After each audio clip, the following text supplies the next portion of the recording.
Yes, sir. Yes, sir. Back live again tonight. I was close to going to bed tonight. I was close. I was just about to roll on over. And OW, I had a few thoughts going through my mind. And like, you know what? I think I'm gonna share these thoughts tonight. Just put it out there. Maybe someone will come across this, and this may inspire them to do what they're thinking about doing. They may be a little apprehensive about it, but I'm hoping to be that inspir, inspir, inspirational vessel to hopefully get you to take that step out there and do what needs to be done, that you maybe second guessing about and things of that nature. Recently, I was approached by someone that's been knowing me for quite some time. So it's not just a run of a mill person, it's you know, just some fucking random, so to speak. And they told me, I've been knowing you for quite some time, brother, and you've changed a lot. I'm like, yeah, well, change is good. It's good change. I mean, nothing remains the same in this world. Uh, People change, weather changes, addresses change, shit, cars change. If you upgrade your vehicle or whatnot. But I changed this. What's happening with the J Cop? But glad to have you here, my brother.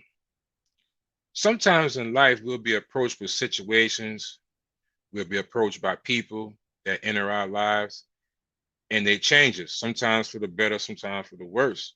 And actually, these people can actually mold the choices that you make. And for me, people that entered into my life and left out of my life kind of molded me into the person that I am now, to be honest.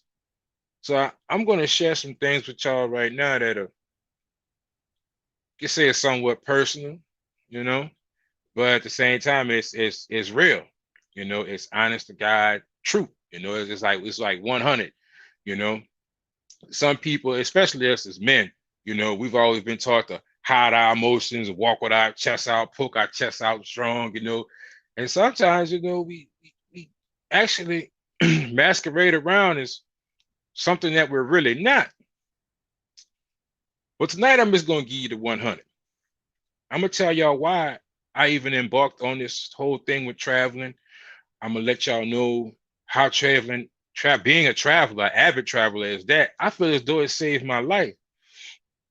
And basically, what I want to know from y'all, I really want to know from my subscriber base, and most of y'all are my friends. A lot of y'all met me in person. I really want to know, when you came back to this country, the first time you stepped out this funky motherfucker and you came back, how did it change your life? How did it impact you? How did it impact your mind, most of all? Because everything starts from the mind, you know. You want to destroy any organization, any group or team, you go for the head. So basically, your mental and your mind frame controls the body. So I'm gonna go back to 2018, early 2018 at that. You know what I'm saying? That's when I first started traveling. That's when I first decided to step out of this country.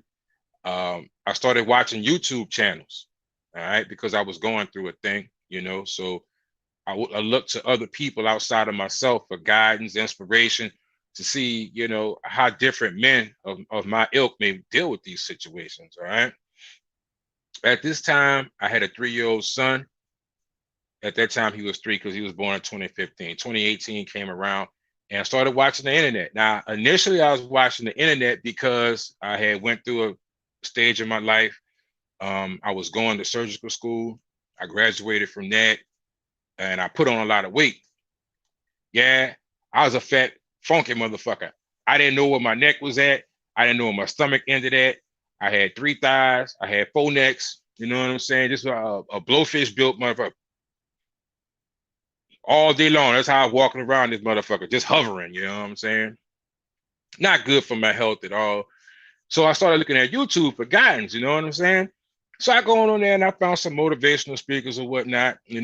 I came across old CT Flexer, you know what I'm saying? Woo, boy, that's a hard man there, boy. He CT, that bitch will roast the fuck out you know what I'm saying? Old CT. But I found some other people that were preaching more about self-improvement, basically, you know. Then I found people from that talked about a man's options. Now, at the particular time, I just thought my options were in the United States. You know, I was like, everything that I saw around me was like from New Orleans to Metairie, probably to the West Bank and back. You know, I might go across, you know, state lines, go to Mississippi or some shit like that. But never in my mind did I ever think about leaving the country. Leave the country? The fuck is that? Like right here. USA, USA. Yeah, that's all I was, you know, that's all I knew about. And from there, I found people who were talking about red pill, black pill, purple pill, all these different type of pills and shit, you know. And all these thoughts are going through my mind. So at this point, the mental synapses in my brain, they snapping like that. You know what I'm saying? I'm getting just firing off on all cylinders. Like I'm trying to take in all this information, you know what I'm saying? And then finally I came across Charles Tyler, the late great Charles Tyler, you know. And he moved me and inspired me in a way that I don't even have words to explain, you know. And back then when I listened to his, once I got a little bit of his vlogs, started listening to him and whatnot, and I consumed a little bit of that information, I was fucking hooked. Like I went on a binging spree. I mean, I watched Charles Tyler shit from the time when he left the country, when he came back, the changes he was going to, up to his untimely death. I watched that shit. And from there, you know, I also watched people like, I say this man name, Patrice O'Neal. You know, you got to throw a little Patrice O'Neal in there. You know, I watched his information. I consumed some of that. And then I finally came across this white guy. I don't know if I could say his name. Should I say his name? I don't know. You know what I'm saying? I don't know. This guy was red pill as it came, you know, and I listened to some of his information. So through listening to all this, all right, fuck it. Tom Likas. I listened to Tom Likas dog ass, you know what I'm saying? I listened to some of that shit and I was like, wow, you know, and at the time I was going through like pretty much a custody battle for my son, a bad breakup, all this shit was going on at the same time. So this goes back to what I said earlier in the conversation. The people you encounter, the things that you go through may actually affect the choices that you make. And one of the choices that I made, I was looking for different outlets. I was looking for other options because obviously what was going on here wasn't working for me at the time. I was extremely overweight. I was an easy 265 pounds. Right now I walk around at 204. All right. But I said to say this, man, if the definition of insanity is to continuously do the same actions, do the same course of works or whatnot, and expect a different result. So I said, try something different. I was listening to Charles Tyler. He always talked about options. And I also found that what I saw with other men who were around me or whatnot, they would sit around and put up with a lot of shit, but I never could get the answer to my head. Why are you taking all this foot off in your ass? Why the fuck you don't get on down this? The problem was the brother didn't have too many options. At that, he didn't have no other options, you know. So the brother just had to sit there and take foot to ass. You know, either that or he was going to be, you know, just sent out to the barren wasteland to live a miserable life, a desert dick, or hog hunting. Now, some people like the hog hunt. I ain't gonna lie. If you're a hog hunter, more power to you. I ain't knocking you, brother. But all I'm saying is I am not a hog hunter, and it doesn't do well on your back. Don't let that hog mount you. You'll thank me later. Trust me. Anyway, if you're young, you got a strong back, spray your back, son. Don't do it to yourself. So moving right along, from listening to Charles Tyler and another brother, Yes Jonas, shout out to him. Back then, it was all about Brazil. And I reached out to Yes Jonas. He helped me out. He helped me with the language. He helped me with a lot of things just dealing with Brazil at the time. All right. And through him, that was that added motivation that I needed to take that next fucking step to purchasing that ticket to go to Brazil. So it was a preparation time, you know, like about 2 months had went by, you know what I'm saying? And Yeah, Roll Tide, it's still your motherfucking set. You know what I'm saying? It's still your motherfucking set.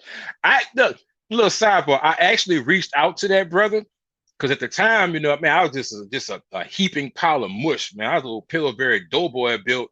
You know what I'm saying? It was a sad sight to see, bro. Everything I was buying 3X shirts. I was filling them bitches out every inch of that bitch. I was hugging that fucking 3X shirt. I was on the brink of a 4X. And they have counseling that you could actually purchase to talk to these people or message them back and forth. This was before CT had all these heart attacks and stuff, because CT Fletcher now, he's a shell of what he used to be. I'm not talking bad about him because a personal trainer, he's there. CT gonna get it out to you. He the type of motherfucker that'll get you in the gym, and if you don't want to do it, he will insult you and talk down on you and break you and get your fucking ass out. Hold on.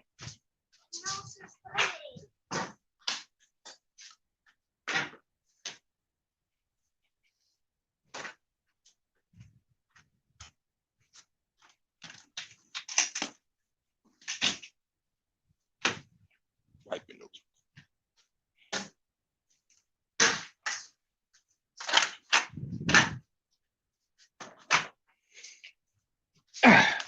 Sorry about that. That's all right.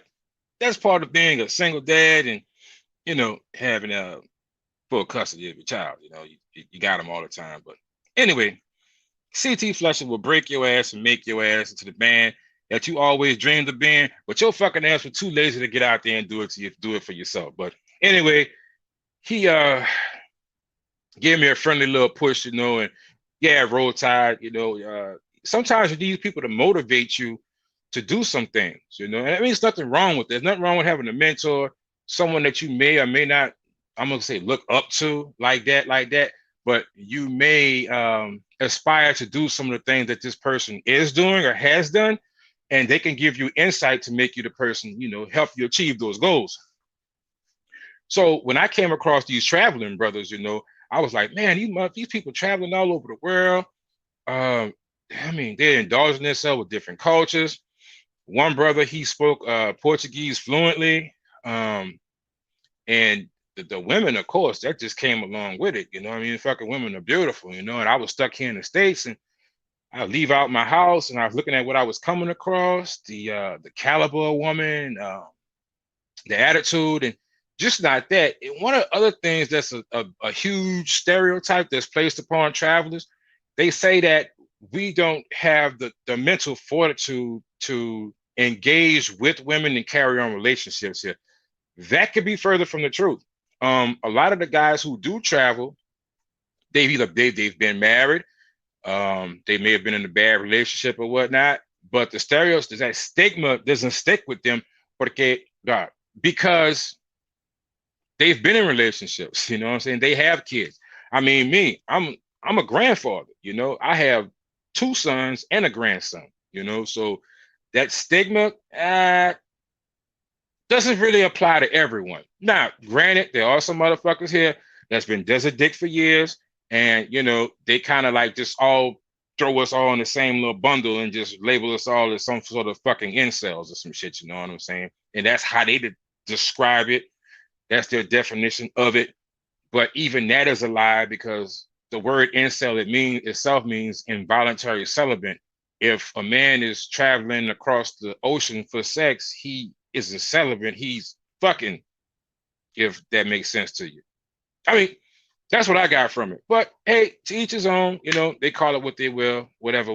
But don't want to get too sidetracked.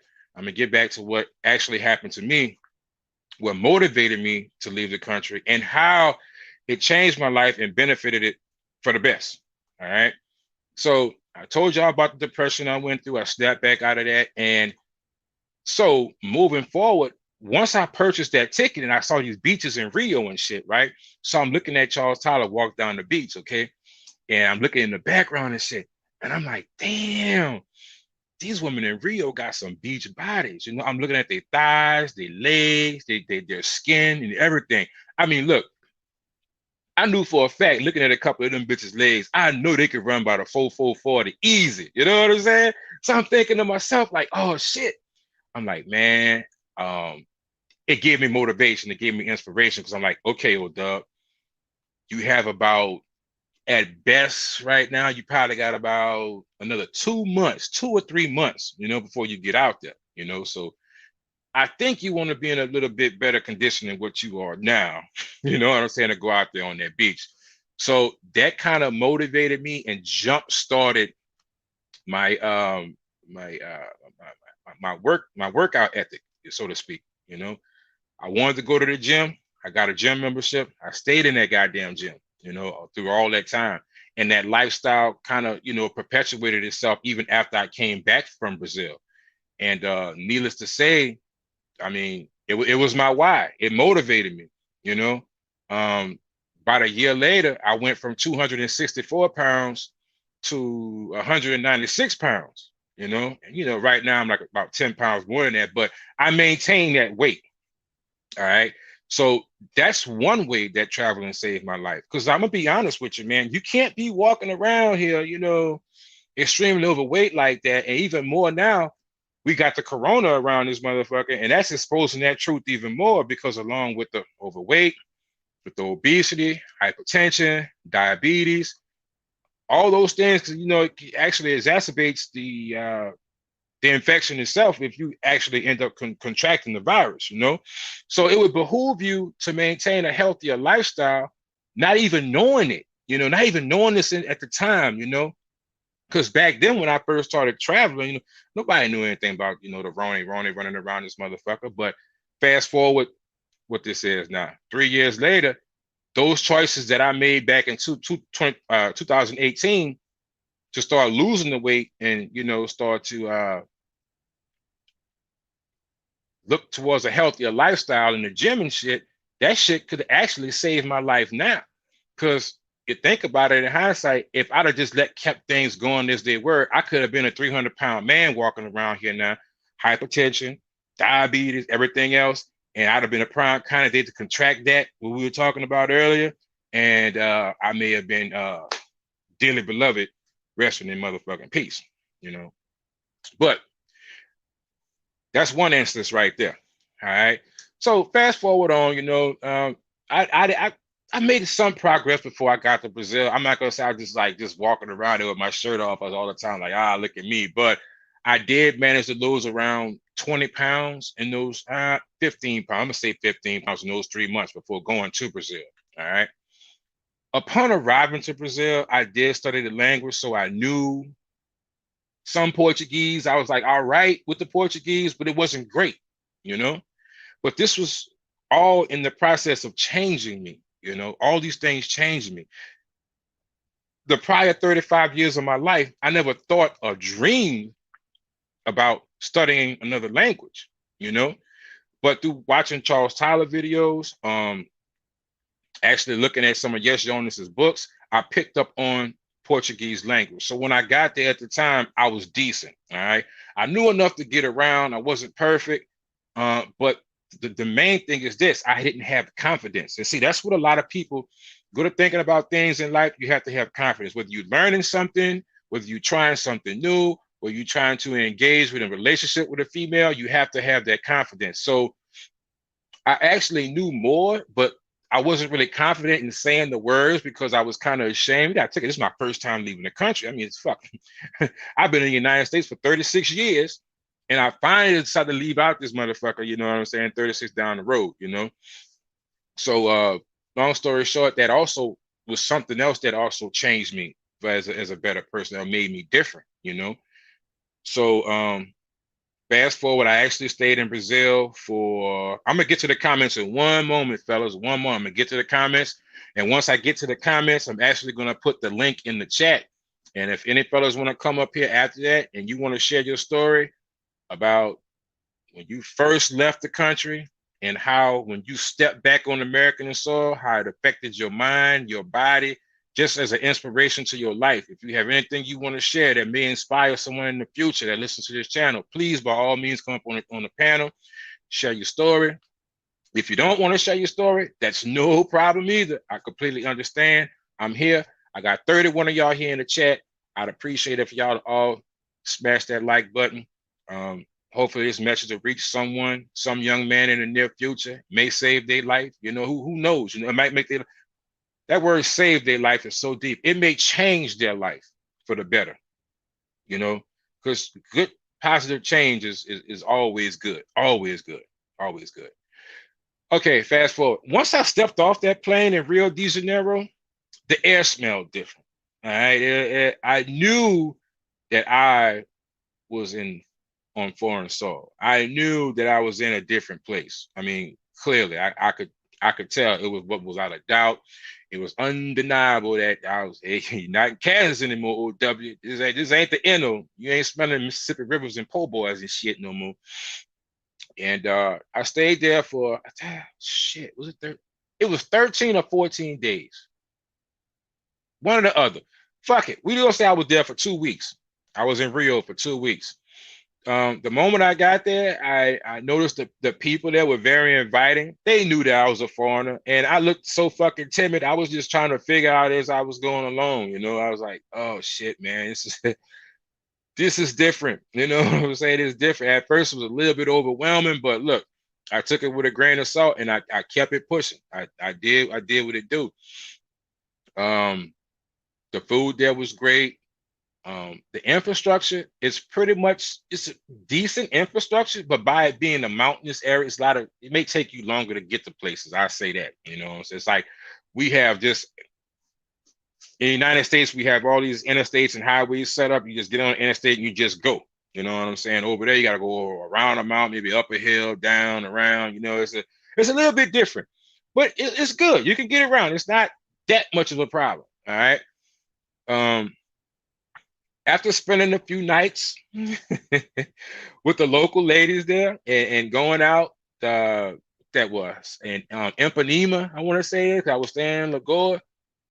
Even though I didn't speak the language quite clearly, the ladies there were like, they was digging the kid. You know what I'm saying? You know, they were willing to work with me. You know, and I was like, damn, this is so different from what I was coming from. You know, I'm coming from the United States in a place where every little thing that I got,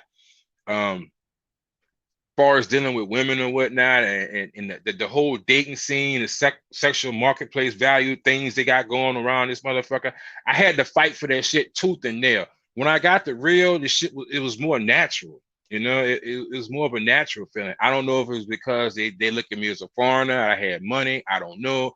I don't know if they looked at me because maybe I'm just different. You know, maybe the way I dressed. I'm clueless, but whatever it was, they were very receptive and they were very good to me. You know, I didn't hear the N word there. I didn't hear nobody call me Negro, the. I didn't hear none of that. You know, I never heard that not one time. You know, the whole time I was in Brazil. Was I looking for it? No. But would I have been surprised to hear it? I was wondering why I didn't hear it. Because I thought this word was synonymous around the world, you know, because we use it here as a term of endearment. You know what I'm saying? Yeah, that's my nigger. Oh, shit. You know what I'm saying? Don't be saying that around the wrong people, man, because it's crazy because uh, we can call each other that all day long, you know, but the wrong complexion tell you that, that's fighting words. You know, you won't go out in the back, you won't box this motherfucker brand until a standstill. You know what I'm saying? It's really gonna get gully around here. Something gotta be fucking done, you know? So fast forward towards the end of the week there.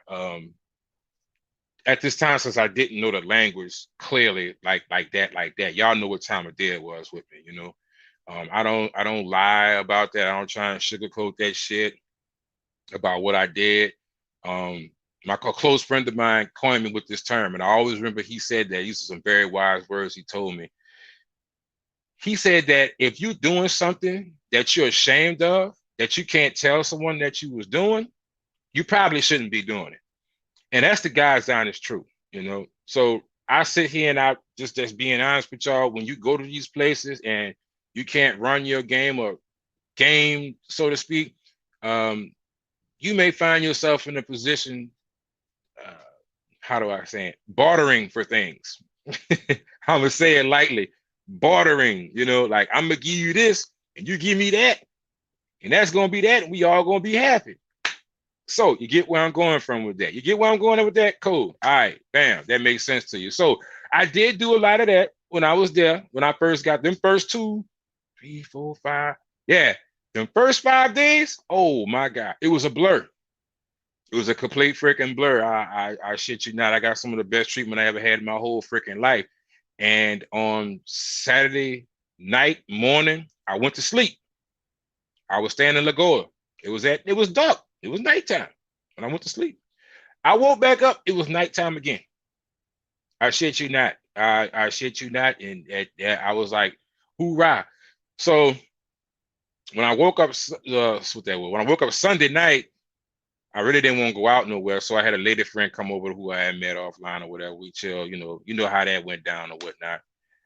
Towards the end of the trip was the first time I actually had the nuts to interact with a female there that you may want to consider as a non-pro. Because I had a gym in Lagoa, and I seen her coming out the gym. And what caught my attention about this woman, I ain't gonna lie to you. You know how women wear spandex, they had the tights on and whatnot, It's like I could see every muscle in her fucking leg, like through the tights, you know what I'm saying? And it's a specific muscle that just grabs me. Most people, we call it, well,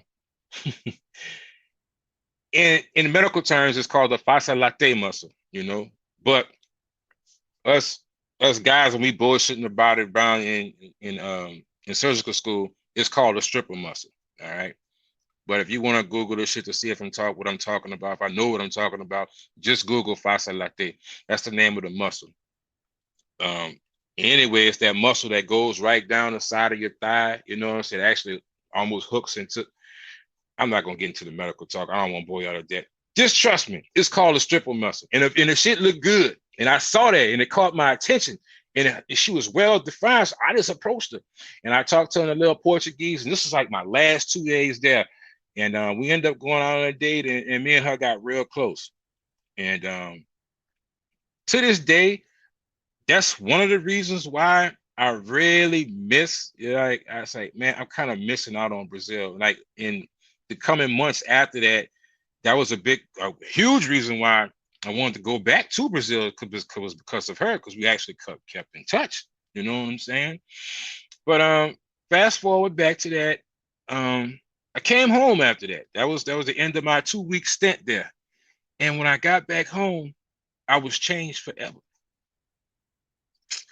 Yep, I was changed forever. I was no longer old. I ain't gonna say my real name, but I was OW after that. When I came back home, I was old motherfucking W. You understand?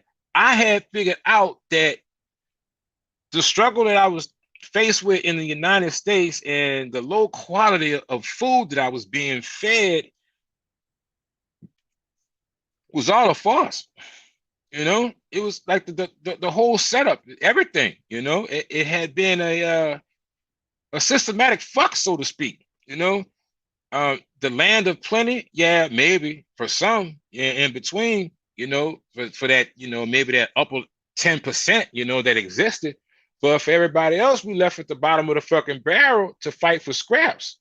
And at that point in time, when I got off that plane, I was like, this is what the fuck I've been doing my whole life.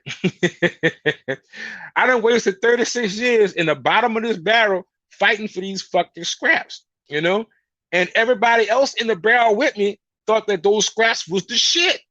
Like, this is where it's at. In this fucking bottom of this barrel, this is the shit. That's where it's at, man. We in the hood is where it's good. We gonna fight, slice, kill up you motherfucking turtle for you motherfucking scraps from the bottom of this barrel because it's all that there is, So through that, when I realized when I got back, I tried to share my stories and my conquests with my fellow brothers in my neighborhood or whatnot. And pretty much it fell on deaf ears. It was like, what are you talking about, man? I'm not getting on a plane and flying fucking where.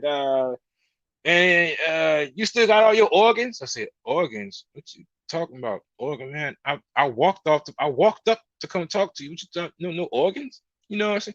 Man, I hear they snatching fucking bodies over there and shit, man. I ain't going over there for that shit, man. You stupid. Go and get fly on a plane over there to get some pussy. You know what I'm saying? 2 minutes later, somebody pull up in a Suburban, they get out the Suburban do like this. The fuck, man? Y'all got a hover around in the back of the bitch? No, that's his old lady getting out the fucking Suburban. You know what I'm saying? Big, huge bitch. You know what I'm saying? Bitch, you think she got shoulder pads on, but she ain't got shoulder pads on. You know what I'm saying? Offensive guard, big Norman Hand, number 99 built bitch. And you telling me, I get it. You want me to be in this happily ever after hog hunting session that your dog ass having over here. I don't want no part of that shit. I done flew across the country and my mind had been changed ever since then. And I was like, it's possible for you to, they do have a lot of attractive women here in the United States. Do not get me wrong. I don't want to put that out there on you like that. All right.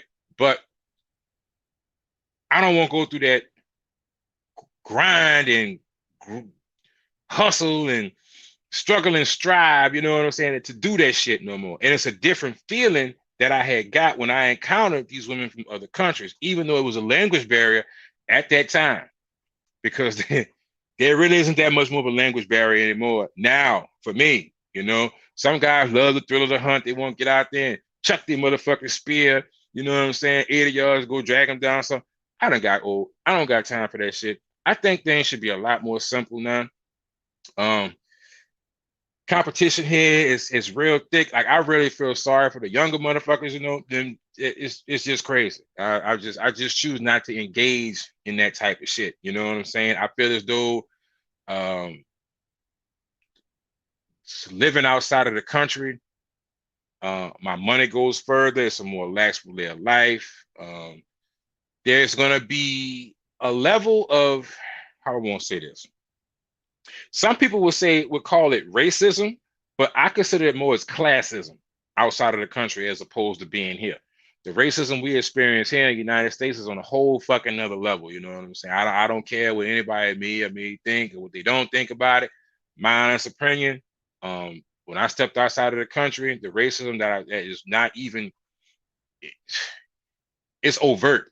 It's overt here, so outside of the country, I didn't experience that, I had a great time with the people who were there. I tasted some of the best foods in the world, and coming back here, and once I got here, it just changed me. It was like, I didn't have this mindset of, I want to be the number one stunner no more. Like, I didn't want to go out to clubs every weekend and buy bottles and pop bottles to impress these bitches, like that shit went out the window. I wasn't trying to put myself in debt to get the newest fucking car to go floss on these niggas and floss on these bitches. It's like that American programming was slowly slipping away from my mind, slowly. Because at first it was still there. Because trust me, the programming is embedded deeply. The shit don't happen after one trip. I promise you this. It ain't gonna happen after one trip. You know what I'm saying? But it's the beginning. It's the beginning of that reprogramming. And the beginning of that reprogramming is an unfucking forgettable moment. I shit you not. It changed me. And I felt the change. I saw the change. All right. When I got back here, the old relationship I was in, I wasn't worried about it no more. You know why? Because I had options. I saw that I had options as a man outside of this motherfucker. You know what I'm saying? It's the worst feeling in the world is to feel as though that you're hopeless and you're just subjugated to one particular way of life. You have no fucking way out. And that feeling of hopelessness is enough to drive you insane. Drive you down a fucking rabbit hole real quick. And I went down that rabbit hole, brothers. I went down that rabbit hole. I was down that motherfucker, but I pulled myself out. And once I got that passport and I realized the options I had outside, this is before I even got to Colombia. Once I got to Colombia, it was over with. It was all over.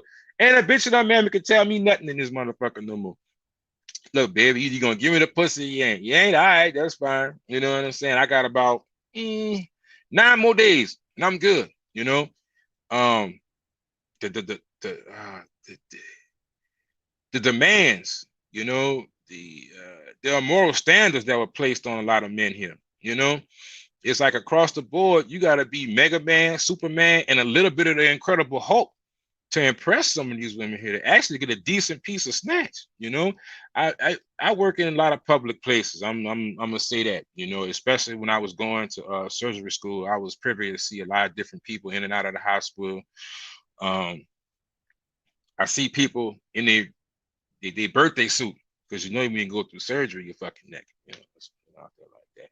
And I'm gonna say that to say this, man. A lot of people that I was seeing that come there and they had these whales just laid up. I don't want to talk about these people like this. Stop that. They got these big ass beach halls laid up on the motherfucking beach on the bed, and I would see the people who would be coming checking on them. Like, how is such and such doing in there? They came back from the anesthesia yet? And I'd be looking like, damn, bro, you young. You know, you're around my age at the time. How old I was when I was in surgery school? I was like 34. Yeah. I was about 34 at the time. So the brother who I was talking to, like, he might have been about 27, 28. Young, trim brother, you know? We got a hog laid up back there on that motherfucking table. Then we got to strap that motherfucker to keep her in there. Just meat, stomach, and titties, all that shit flapped over like this, you know what I'm saying? Just like, it's like a busted fucking penguin. And I'm like, man, bro, this is what we doing now? You know, this is what you like this, you know? And it just hit me like, this brother can't like this shit, you know? He don't like it. He's settling for this shit. And I see that. I said to say, there's a lot of us here, we're just settling because, you know, that's what's hot right now. You know, I mean, accept, they got these motherfuckers, they say in their words, accept me as I am, but you ask that same person when they date a fat man, they'd be like, fuck no, you know? So accept me as I am, but meanwhile, back at the ranch, you take your motherfucking ass to the gym, make sure you do 200 crunches a day, and you better have a good diet, because I don't want to fuck no fat man. You see that double standard that they have right there? And I don't want y'all to sit there and be like, oh no, W, you know, I know y'all see it. If you live here, you see it. If you watch YouTube, you see it. If you go crack open your motherfucking door and walk down the street, yes, you see it. It's real. So I got tired of that shit. I don't want to deal with it. You know, it's an easier way for me to deal with this shit. You know what I'm saying? And that is for me to take my passport, go hop on that motherfucking plane, take me a 2-hour flight, and I'm good. I'm happy. I'm doing what works for me. You know, tired of getting down in the mud and scuffling with these hogs. I ain't doing it. You know, so immediately when I got back and I realized that I had these options, I engaged with people differently. I was always an extrovert. But now with this newfound knowledge, I was overt with that shit. You know, it's like the first thing that came to my mind, I didn't even second guessing it. You're getting it. You're getting it just like that. You know, if I even thought about approaching a woman, you know, if it came down to that shit, I would walk up to her and say the first and last thing that came to my mind, and don't care what she say, because what happens is your perception of people, once you have options and you're actually using those options, you know what I'm saying? You approach situations in life completely different from the word go. You know, you're no longer timid anymore, because in the back of your mind, I don't give a fuck what this person say, because if they say yeah, no, or maybe, I'm good regardless. I could do better. I got better, you know? People's attitudes, you know, sometimes it gets to a point like to where I'm at now, because I'm a lot older. I don't even really approach the scene, you know, to be honest with you, because I don't want to deal with it. Like, for what? You know, I just don't have to. And I've trained myself in my mind. I have no problem with a little delayed gratification, you know, if that makes sense to you. Like, some guys, I don't know, especially when you're younger, I done had that, I done been there before. Younger brothers, I know how it is. Y'all like to have that snatch right there in the morning when you get up before you go to work. And you like to smash at night. Some of y'all like to smash morning, noon, and night. I get it. I understand. If that's your thing, cool, you know. But take this in consideration. If you're lowering your standards to have that access to sex morning, noon, and night, and you're fucking a 2, your dick is mad at you. Trust me. Your dick is cursing you out right now. You low down, no good motherfucker. You got me over here poking this 2-ton hippopotamus just for the fact that you busting a nut. I would rather you beat me with some grease. But hey, to each his own. You know what I'm saying? A lot of these brothers, I know them. They be talking about their Mac of the year, and I done followed them back to their fucking car to help them put something in their car. And what was in the car was a horrible, hideous sight to see. But hey, that's their business. But they'll tell you in the public, they mad at it. Yeah, I'm doing it big. You right, motherfucker. You really doing it big. You doing it extremely big. You got 3-4 biggins. You know what I'm saying? But teach his own. Hey, whatever. Me, I'm cool with it. Once I got that motivation, and I was like, I have to figure out a way where I can get out of the country more often to do the things that I want when I want to do it. People may call you a pervert. People will call you whatever the fuck they want to call you. But as a man, you have hormonal needs that need to be met. I don't care what nobody says. You know, if you want to sit at home and hold your motherfucking Johnson on the sofa and just be a desert dick motherfucker, that's you to appease society. Hey, have at it. You're a man, you got testosterone, man, you want to fuck. Cool. Go handle that. You know what I'm saying? Go right ahead at it. But when the brother approached me and he had told this to me, and it was an older guy, he'd been knowing me since I was a little fucking kid running around playing biddy ball and shit. And he watched me as I grow. He saw the shit that I went through, and he looked to where I was at now. And he was like, man, you just changed a lot. And actually, a female nurse, she told me the same thing. And the nurse, she's probably been knowing me she's known me since I actually started my career. So I've been in the hospital, what now? Damn, that was 2017. Was it 17? I think it was 16, 17, 18. Man. We're going to say 4 years. She's been knowing me for like 4 years now. And she even stated, she's like, I don't know what happened, but in between 17 and 18, between 18 and 19, it's like night and day difference. Like what the fuck happened? You know what I'm saying? Like what went on there? You know what I'm saying? And I was like, to be honest with you, I started traveling, and it just opened my mind. I was always in this box, and my mind is just free now. You know, once I got to Colombia, around my 4th or 5th trip to Colombia, and I started to grasp the language, and I actually enjoyed learning new words. It was like a puzzle almost. It was a challenge to me because every time I went there, I knew more. I knew more what people were saying. You know, I learned how to actually engage with people. I learned how to walk up to a girl, you know, ask her how she doing, you know, tell her she has beautiful eyes. I love her smile, sonrisa, just little words like that. And I saw how the people responded to me once they realized that I took the time and took the initiative to learn the language, other than hola, what else people commonly say? Como está, you know, after that. And when somebody say E2, they just go, E2. Okay, in Nintendo. Did this nigga just say Nintendo? Anyway, the moral of the story is once I indulged into the culture and I was able to talk to people and I actually got a real girlfriend, you know, that was it. The sky was the limit, and I've been changed ever since. And it's a couple of things that's going to happen to you once you really totally disconnect from that programming. The first thing you're going to notice is that you're going to not want to spend your money here on frivolous shit. Shout out to Uncle Markel. He been out the fucking country. I watched his vlog the other day. He's becoming a fucking minimalist. You know what I'm saying? It came to a point in his life. He's like, man, I got all this shit. You know, I got about 300 pairs of shoes. I got 3, 4, 5 computers. I got this, I got that. I don't need all this shit, you know, but you get caught up in that matrix mindset and you feel as though you need all these material things to define who you are as a person to thrive in this sexual marketplace, because everybody's looking and expecting something from you. And you have to show yourself as a provider, so to speak. So you got to get your flash on to draw any particular type of women.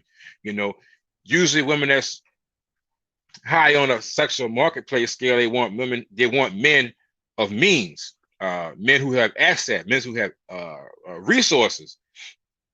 A way of displaying as a man that you have these resources.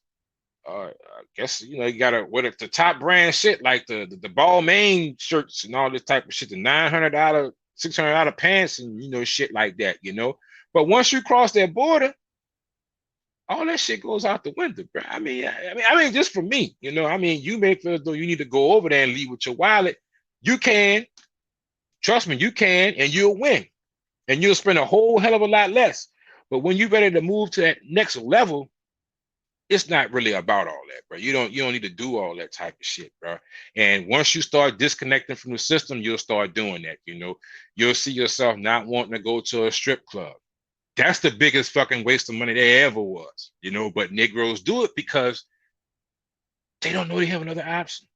Nobody told them. Nobody pulled them aside. Like, hey, bro, the money you just threw on the ground in the strip club to your girl over there with them bullet wounds in her fucking ass and the cottage cheese thighs and the stab wound in her shoulder, all that money you just threw on the ground, you could have bought a ticket and you could have bought 5 bitches over there and you could have fucked them. You know what I'm saying? Just off of tonight. And you're going to come back out here and do it tomorrow. You're going to come back out here and do it tomorrow. And then some brothers, they go to the club, they have to buy a new outfit every weekend because you can't get caught in the club with the same outfit you had on from the week before. Oh no, you got to stay fresh.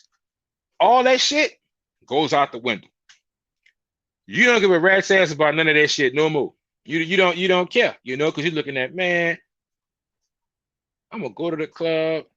I'm gonna spend about $400. I'm gonna throw probably $150 at these hoes. Man, no. And keep in mind, a lot of people, I didn't seen this myself. One of my homeboys, he actually went to a strip club. He had just got paid. He knew he had to pay his rent. The drinks started getting to passing. He started passing the drinks around. They was out there rolling the weed up. Yeah, I used to be into that lifestyle or whatever. It's a long time in the past. I don't drink or smoke no more. But I don't ever come from a position of a hypocrite. I just say I don't do it because I done been there before. I know how it feels. I know what it's like to be up on a 3-day flight, getting fucked up all night, wake up in the morning next day and go to work. But back to the brother at the strip club, man. He was passing them drinks around, passing the weed around. Next thing you know, his rent money was gone. He had went in the back with some little chick, and I guess they had relations or whatnot. I'm not all in the man business. I don't know what the fuck, but no. Long story short, brother, he spent all his money in the strip club, $700. Rent money gone. All right, because at the end of the night, when all that was said and done, the next day he sent me a friendly little text asking, if the fellas that with him can they put together and help this sorry sack of shit pay his motherfucking rent. You know what I'm saying? Whatever.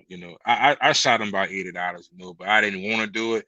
I'm like, bro, even back then I didn't know nothing about traveling, but I look back at it in hindsight, and these are some of the things you start to detach yourself away from, because now you're looking at, I can spend half the money and get a better experience and just a better way of life. You feel like, I feel like I'm more appreciated. You know what I'm saying? Because let's face the facts, whether you here or abroad or anywhere, if you're in the backyard, the front yard, if you're dealing with people, everybody wants something. They're dealing with these women, they want something. They may come across at first like, nah, I don't want that. But when them bitches is in behind closed doors, they gonna all say the same thing. I don't want no broke ass man. That's just what it all boils down to. Unless you're gonna talk about women that aren't that aesthetically appealing is what I'm trying to say. But I see ugly bitches all the time. They'll take anything, They're a fat bitch. They take him a homosexual land. They'll feed him. They'll clothe him. They'll buy his weed, his liquor. They do everything for him. All he got to do is service that hoe when she come home from work all day and she happy. Kind of like reversing roles. Like when the man come home, he want his dick sucked, a hot meal, and his bath water ran. Well, you reverse that role when you got a hoe. You got your fat hog at home and you sitting at the house and you waiting for it to come on so you can go get your shot of Alizé or whatever the fuck is y'all niggas drinking nowadays. You wait for it to come home. There you go. You know what I'm saying? The roles are reversed. There it is, You had them tight. So just be honest about it, Cross. But you got to have something. You got to bring something to the table. I don't have no problem with that, But I know you go across seas, I figured out one damn thing for sure. You get more bang for your buck. So be it. Spend your money how you want. You can go to Walmart or you can go to high-ass fucking Kroger's. Take your pick. But these are some things that's going to change in your mind, brothers. You're going to start saving money. You're going to start making more plans you're going to start thinking about shit like you never thought of before, like passive income. Words like that gonna start going through your mind. Like, damn, how can I save my money? Whereas I could get some passive income so I ain't gotta be at this motherfucker every day. And I could chill over there more often, you dig? And damn, I could actually retire in that country with $4,000 a month because the average person make $400 a month over there. You're gonna start thinking about all that type of shit. You know, you're gonna get out of that slave mentality. You're not gonna be in debt for all this shit. You ain't gonna be trying to go out and buy the newest motherfucking car to impress John Tay or Jelena down the motherfucking block, whatever this whole name is, the big booty bitch that everybody in the neighborhood want, and she got a bad attitude because everybody with a dick want her, and you just, you know, another motherfucker in line. Think about the mentality of that shit for 1 second, all right? You think about it. The motherfucker line up to go on the motherfucking DM, right? You in the line. They got one bad bitch in the middle, and you waiting in that line, right? And you waiting your turn, and you finally get to the front of the line to get your motherfucking turn. Damn, you've been waiting a long time to get up to this motherfucker. You waited all that time just to turn around and look behind you and see 30 more motherfuckers standing there looking at you to tell you, hurry up, nigga. I want my turn next. Hurry up and get out the way. This is the mentality of the average bitch. I was on the show about a few weeks ago, and a young lady had said that. She sat there and she stated clearly, I don't give a fuck what a nigga think about me, because you know why? They got about 30 more tricks coming in that door behind you. So me and the service I provide, once I got my money from you, nigga, I don't give a fuck. And the truth of the matter is, what she said went a long ways, because it was true. Now, I didn't say nothing to her because she wasn't on my show. I was on somebody else's panel. But I would say this. I left it alone just to keep the peace. That's the mentality of the average fucking American woman you're dealing with. She don't give a fuck about you, your satisfaction, and none of the above once she got your money. A lot of them feel that way. A lot of them feel that way. And by me knowing this is your mentality, once you got my money, I mean, listen to the money. Fuck a nigga, get some money. Fuck a nigga, get some money. And this is like the top 5 song, you know. So some of the times you can go on some of these fucking Tinder sites and whatnot, and they'll have that shit at the bottom, you know, underneath that. They ask first what their favorite song is or whatnot that's on their playlist. You got that little shit on Tinder I'm talking about. They got the Cardi B's and Megan the Male Horses on that motherfucking shit. You know what I'm talking about? And this is the type of music they subscribe to, you know what I'm saying? This is what they like. And if you listen to them long enough, trust me, that the truth comes out. You know what I'm saying? So it's about some money. So all things being equal, if it's all about money, you want the money or whatever, why not go to a location where I get more for my money? Why should I have to sit here and deal with you and your fucked up attitude? Why should I have to go spend $80,000 and $90,000 on these vehicles or whatnot to impress you? Why? For what? I could say fuck you and leave you here. Think about it. If every man packed their dick up tomorrow and left the scene, you know what I'm saying, and went elsewhere to get their gratification, there'd be a lot of sad, homeless, sick, elderly, skinny motherfuckers walking around this bitch. But you got simps, they'll always be here. Great. I can't save the world. No problem. I need the simps to stay here and keep doing what they're doing. One girl made $2 million in 2 days on the OnlyFans page. Another girl, I seen her, she was posing on Instagram with the house she bought from OnlyFans a few months ago. Another bitch, she bought a brand new Mercedes off of OnlyFans. Great. I can't save everybody. I'm not here for that. Because how I'm looking at it, if I could keep enough of them motherfuckers here, my pirate dance will always be over there. And it's only like 5 or 6% of us black folks going over there, brothers anyway.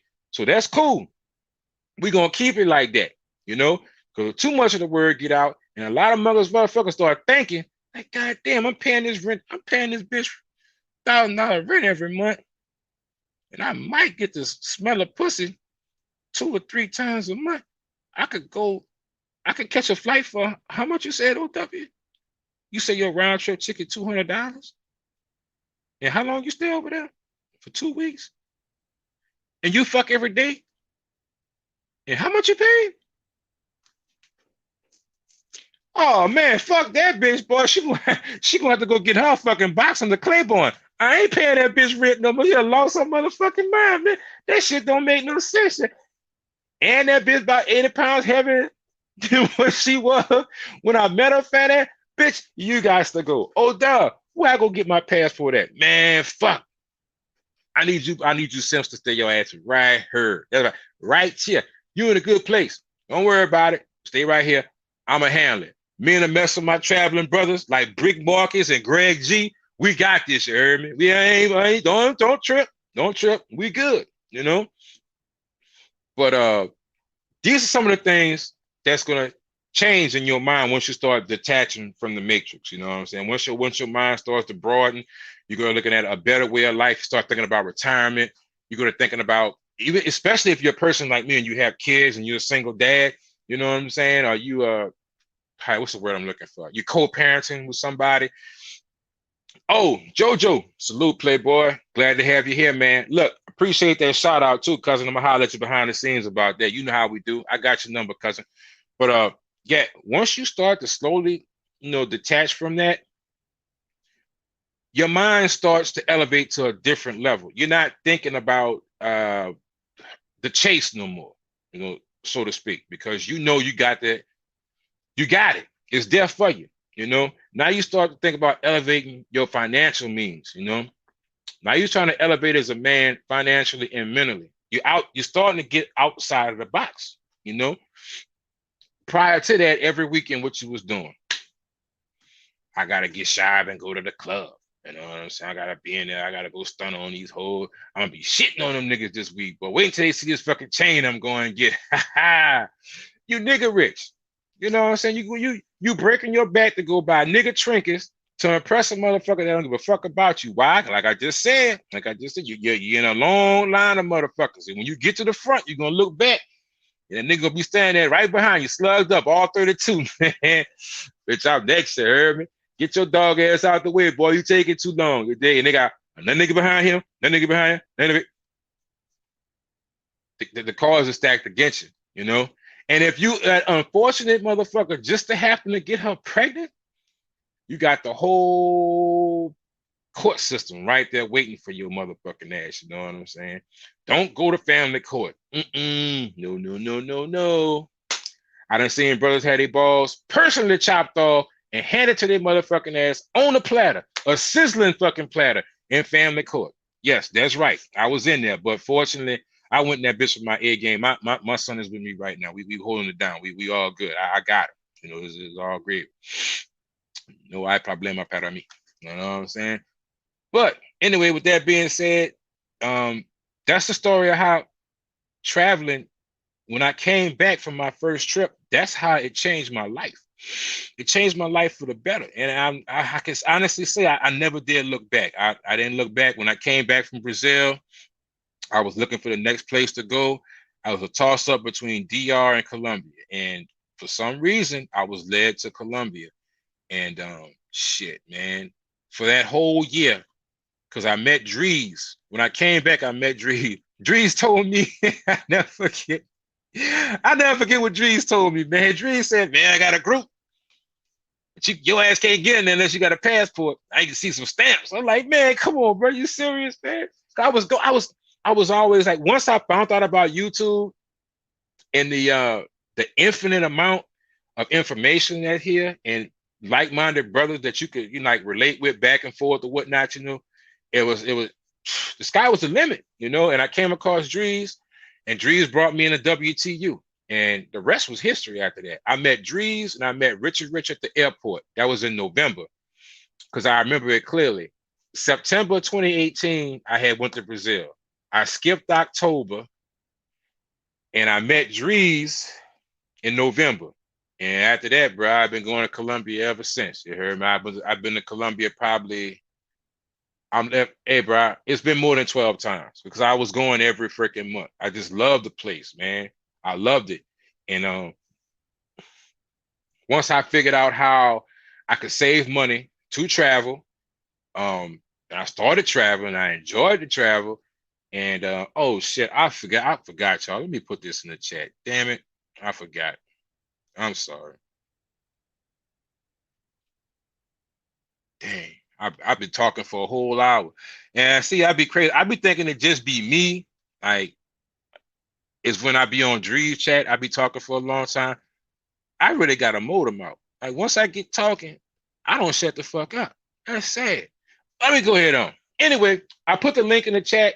If you got a story you want to share, come on up. I have no problem with it. Please just try and stick to the topic. Really, I want to know. They have 40 people. Well, they have 42 people in the chat right now. Out of these 42 people, if anybody wants to come up here and you want to share your story about how your passport and how you felt when you came back from another country, whatever country it may have been the first time, how it impacted your life, whether it been good or bad, you're more than welcome to come up on the panel and share your story. It's all good. Look, I'm not a judgmental person. Everybody's story is different, you know. Everyone's opinion will be respected here, and it is what it is, you know.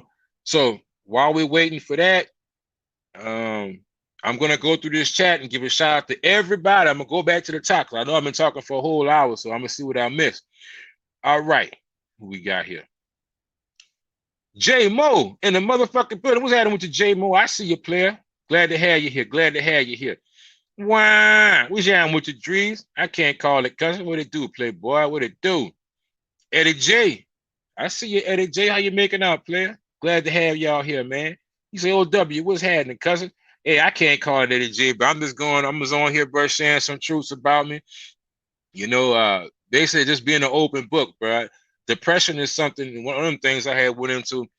I think everyone has maybe not, most people have dealt with a level of depression in their life, but it's something that people really don't open up and talk about, you know, especially us as Black men and men. We feel as though we just got to be the strongest vessel possible, you know, because we're leaders, you know, and sometimes we keep all those feelings and whatnot bottled up on the inside. And sometimes that isn't the best thing to do. Sometimes we need to talk to people and let people know. But I went through my depression and I actually turned that negative to a positive. I used that negative energy in the gym and basically it turned me into a better person, you know. I like who I turned into. I got pictures of myself back then when I was like that, you know, and god damn, boy. Y'all Negroes will never see that shit. Fuck that.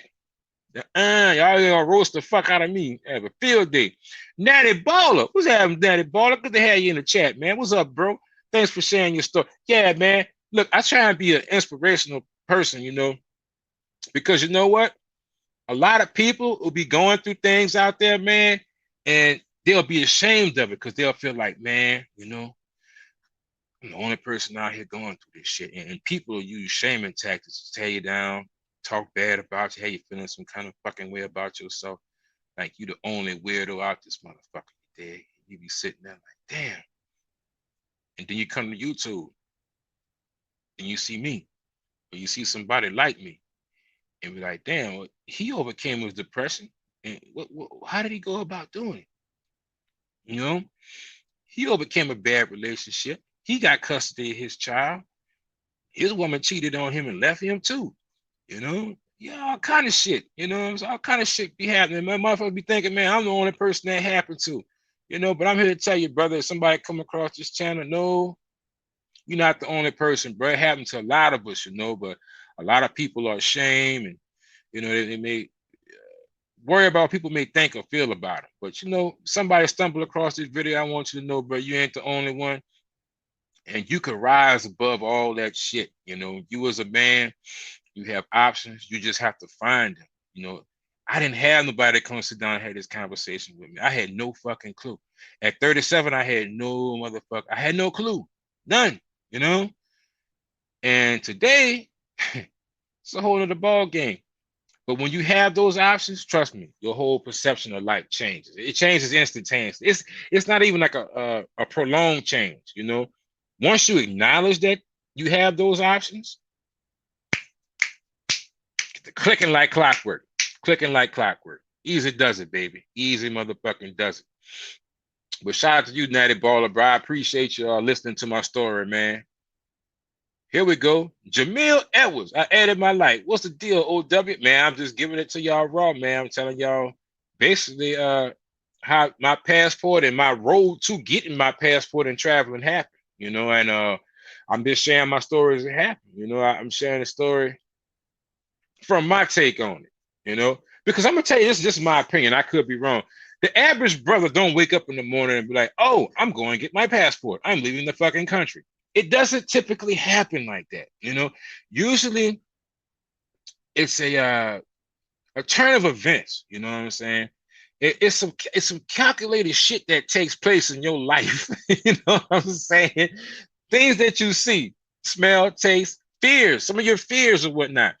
And are you in the military or something? You know, the average person just doesn't get up and like, I'm going to get a passport. I'm going to Peru. Doesn't happen like that. Doesn't happen like that. Things happen in your life.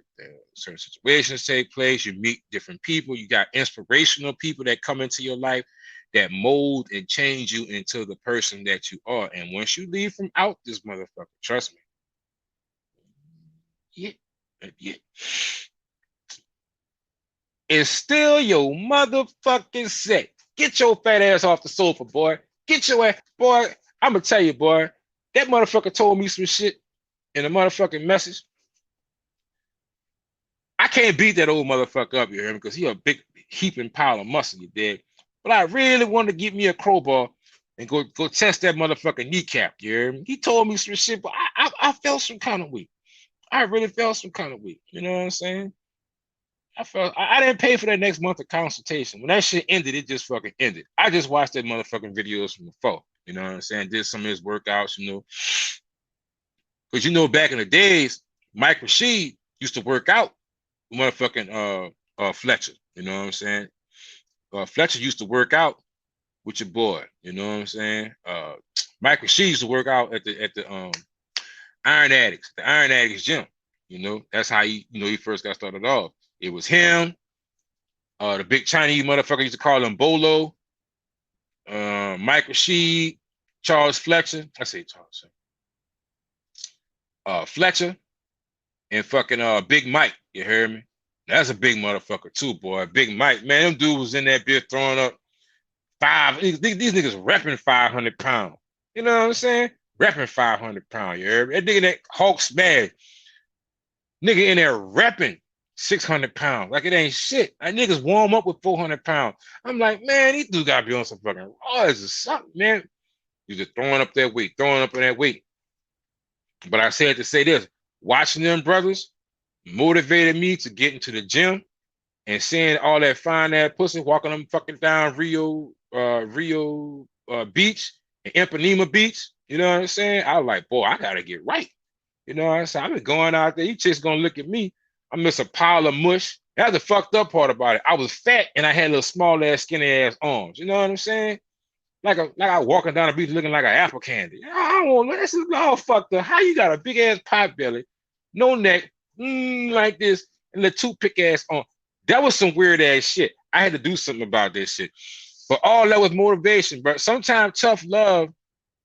Sometimes, no, let me say this. Sometimes you gotta get smacked in the head or smacked in. Sometimes life gotta punch you dead in the motherfucking mouth for you to realize that you have to make a change, a positive change. You know, and that's pretty much what happened to me. Life squared me up and sucker punched my motherfucking ass. You know what I'm saying? Like straight off the shoulder, and I got back right. You know, but yeah, bro. Shout out to Charles Fletcher. I keep saying Charles. I'm thinking about Charles Tyler. Shout out to CT Fletcher. You know what I'm saying? He was really an inspirational part in my fitness journey to getting myself together. You know, it was definitely needed. Melvin Ritter, what's happening with you, Melvin? I'm glad you stopped by, player. I hope you wipe your feet on the rug on the way in here. Shout out to Drees for that. Hope y'all wipe y'all paws and whatnot. Appreciate that. Appreciate that. Greg G, what it do? Man, Greg, I ain't seen you in a while, player. You been all right, man? Hope all is well, bro. Hope your family doing good, bro. I hope everything good, cousin. You hear me? I'm glad you stopped by. Good to see y'all fellas, bro. It's always good to see the fellas I ain't seen in a while come on through and all and wipe their feet on the rug and say, how the hell are you? You know what I'm saying? I appreciate that shit. Real talk, real talk. You know, it is what it is. All right, all right, all right. There we go. Fireman. What's up, Fireman? Who we got here? Johnny motherfucking Ellie. My brother. How the hell are you, Johnny? Look, I done post a link in the chat. I'm gonna post a link again. That's what I'm about to do. I'm about to post this link again. And oh yeah. All right. It's in the chat.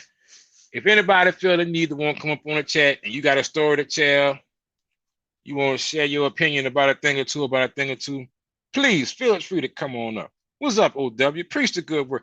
Yeah, you know, I preach a good word every now and again. You know, I do what I can for the brother, man. And we have a brother that's entering the stream right now. And without further ado, Jay Copper, what it do? Oh, what's good? What's good? You can hear me? Yeah, I can hear you clearly, Playboy. You loud and clear, man. How you feeling Oh, yeah. tonight? Oh, I'm doing good. Just got a couple minutes to come through, man. And thank you, man, for what you're doing for all the young people, putting out the good words of inspiration.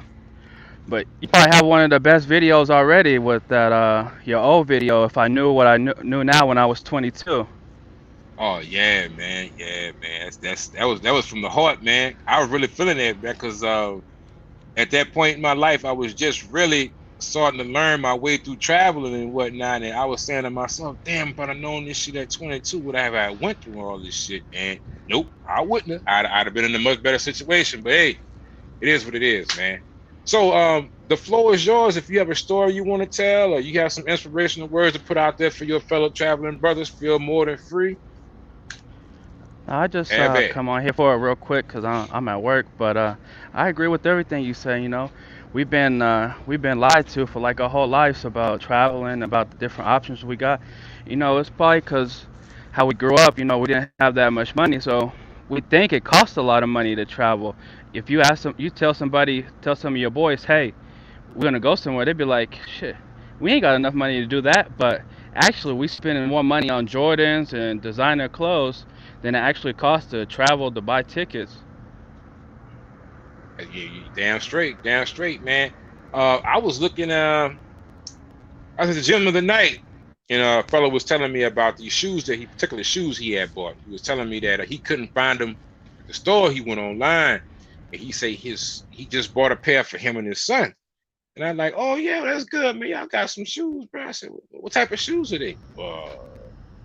I can't remember the name of it. It was some crazy ass fucking name, bro. But to make a long story short, these two pairs of shoes for him and his son cost him roughly around $1,900.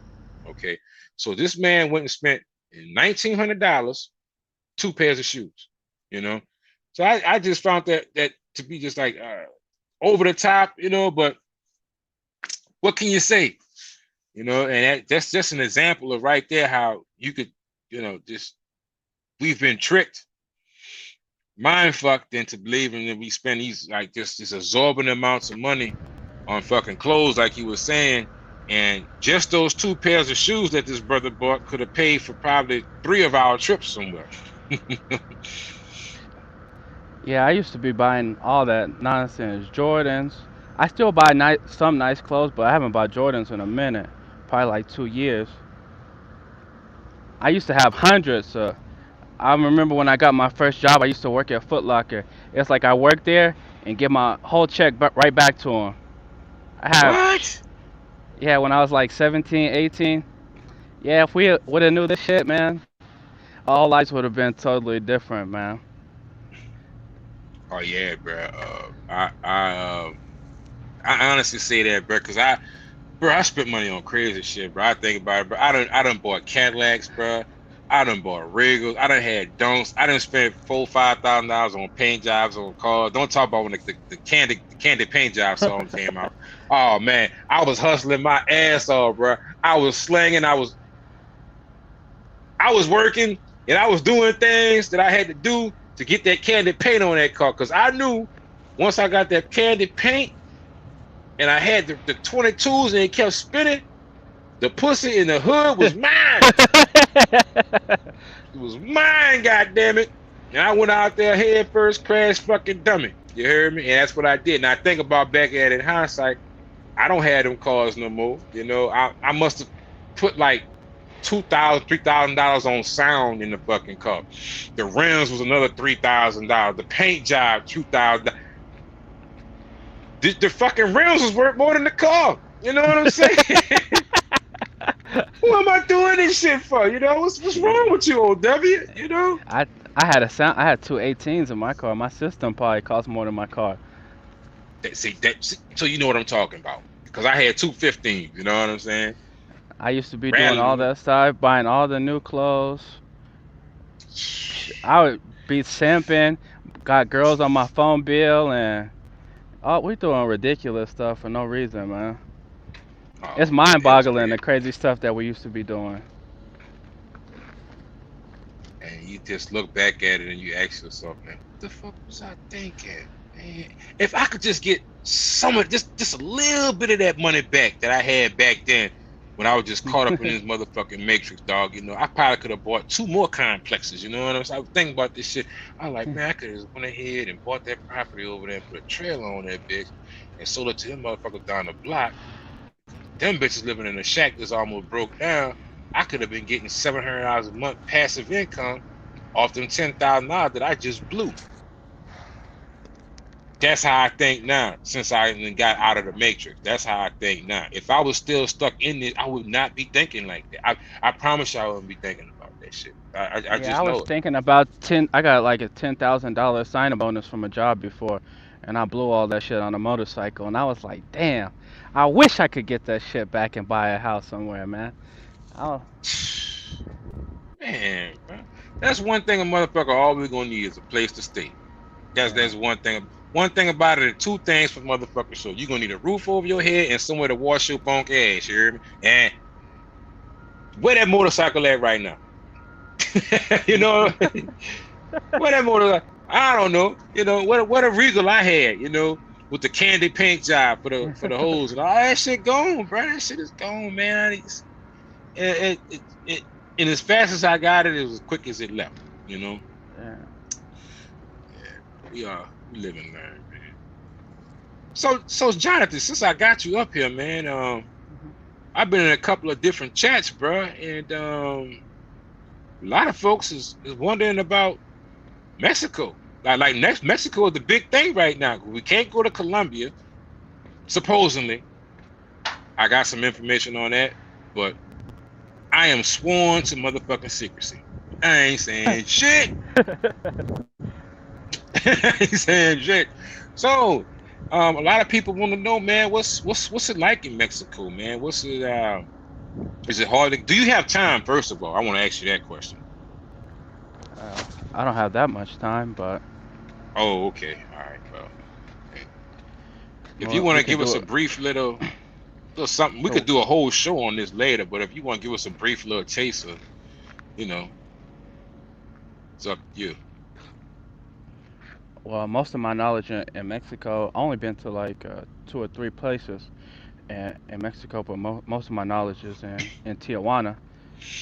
And I Okay. don't know if you want to go into detail about, about Bible study and all that, but because it's a lot different because it's so close to the U.S., so the prices are a lot higher. So Oh man, this sounds exciting, bro. Say, bro, we need to do a whole show with you, J Cop. You know what I'm saying? We need to do the J Cop show. You know, I think we're gonna make a show for that because oh I yeah, would hate for you to get started and everybody in the chat they drooling to hear the story, then all of a sudden, bam, you gone. You know what I'm saying? So oh yeah, we gonna talk behind the scenes, bro. We gonna make something up. But in reference to that though, the first time you went there and you came back, did you change in any way that you could clearly see? Did it change your perspective on life or anything like that you might yeah. want to You share know, with when us? I very first went out of the country in general, it was with the military, and I seen, it wasn't on no manga and stuff, but I could just see in general that life is a lot different, and it's not like a lot of bullshit. They don't even give a damn about all that shit that we doing and shit, the rat race that we going through and shit. But Right. for Mexico and Tijuana, I went like the first time in 2009 and shit, but I was just traveling. I wasn't doing no mongering. But when I went back in 4th of July weekend, I changed my whole perception because, I haven't, I was still here in the U.S. trying to be stupid trying to get girls here, you know, trying to be romantic and fucking do dumbass shit Oh. over here. I keep it. I'm I sorry, keep it a. dog. I'm sorry, dog. Hey man, I'm, I already know I'm that. gonna mute But myself. I'm sorry, my hey, lord. hey, hey, shut your ass up, OW. But anyways, man, I keep it 100. Anybody tell you I keep it 100, man. I did all that shit, man. I have ex-wives, all that shit, man. All that simping shit, I did it and shit. Motherfucker, girls breaking up with you and you going chasing after them and shit. I did that shit too. But I Yeah, came up bro. all out of that shit. And if people That's a said they good didn't thing. do people said they didn't do that shit, they lying. Damn straight. You're damn straight about that, bro. See, bro, that's when people try to, how you say that?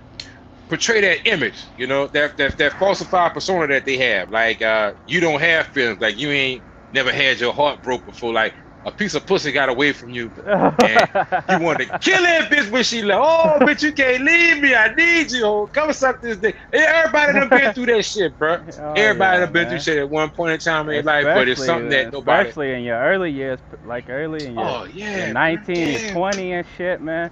Oh yeah. You think that hoe's like the only hoe in the world, man. You think that's like the best pussy you ever gonna get. Exactly. Exactly. Especially back then, like I don't know about you, but I came up in the '90s. You know what I'm saying? And that was back when Jodeci and all that. What's that fucking Cisco and all them niggas? Yeah. That was the shit back then. And it was all about love and happiness and shit. So they niggas was really simping hard back then, and we ain't had an internet and shit, so we was pretty much fucking, with the little bitches in our little town or whatever. That's all we had, you know. Yeah.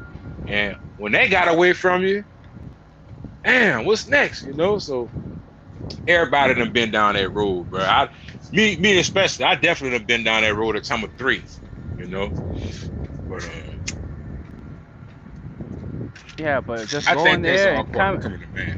yeah, just going there and coming back and you see that they don't care nothing about no damn clothes you got on, what job you got, what car you drive, what kind of house, none of that stuff. So And that was like pretty. Was that a culture shock for you? I mean, how did you accept that? Like initially when you're like, damn, okay, none of I this was shit like, matters. Was it damn. I was like, not like it was like, damn, I've been wasting all my time doing all this shit. It's like basically you've been like over here in the States, you give somebody $100, you give a hoe $100, she gonna look at you like, man, like what the fuck is this? right? Overseas, you give somebody $100, shit, You they might gonna not be able bend to get rid over. of that motherfucker. For real, that hoe bending over backwards, doing a like, mo. You ain't getting rid of them for real. like, how I'm your friend to the end, Heidi ho. $100 Cause a whole yard. over here in the States, it's like you do something, you give her like you be paying a rent, taking care of everything, and that shit still ain't enough. Brother, I done had a motherfucker tell me I'm supposed to do that. Ain't you a man? You supposed to do Yeah. that. In I'm the like, well, States, bitch. they wanna be the man and they wanna be the woman. It's like they flip flop gender roles to their specific need at that particular time, if that makes sense to you. Um, Sometimes they want to be independent women, but at the same time, no, bitch, you got to pay for this dinner. Um, I'm strong, but come move this fucking sofa for me. Bitch, you just said you were strong. You know what I'm saying? Show me how strong you is. You know what I'm saying? Squat this sofa, ho. Pick it up. You got it. You know what I'm saying? So it's like they flip flop the gender roles. You know what I'm saying? To fit their narrative and shit. I see that happening. Whereas when I go to other places, I noticed it was more traditional. Men and women knew their places and they stuck to them. You know. So and sometimes you might want to be careful of what you ask for because when you wander off into that realm, you really got to know what that means. You know, like if you're gonna be the man, you definitely, you know, you being the man. You know, and really no 50-50 type shit. You know, so it's kind of touchy when you're going into that situation. But you know, I found that whoever I was with, they definitely did hold me down. You know, it was like 110%. You know, but general shit like for me, I think food and shelter, that's pretty much natural. You know, that come with the territory, and that's something that I provide anyway, because I live with just me and my son living in this house that we have, and I pay all the bills and I get the groceries, and I mean, what else? You know what I'm saying? Like all this other elaborate shit, these red bottom shoes that the motherfucker won't buy. I shit you not, bro. I had this whole was working, dog. This bitch, I watched her one night, bro. She went out and she turned about 15 fucking heads, you heard me? She had made around $2,000 that night. The very next day, she wanted to go to the fucking mall, bro. This bitch took $1,800. Now, mind you, she needed a place to stay. She needed an apartment and shit. You know what I'm saying? We had already talked about, like, man, you know, you have a good night when you see about getting you an apartment. You know what I'm saying? Blase, blah, ure. Dog, I shit you now. I take this story to the grave. I was going to take it to the grave, but everybody know now. I brought this girl to the mall. I turned my back. She went and spent $1,800 on a Coach bag and ain't have a roof over her head. These are some of the illogical demands that we got to deal with in this fucking little place we call a matrix that we stuck in, you know? And I don't know, bro. It's even worse if you're trying to be even better and you date some girl and they got kids that's not yours and shit. That shit's even worse. That shit gets ugly. But for me, it's a little different because I have to take into consideration I have a son.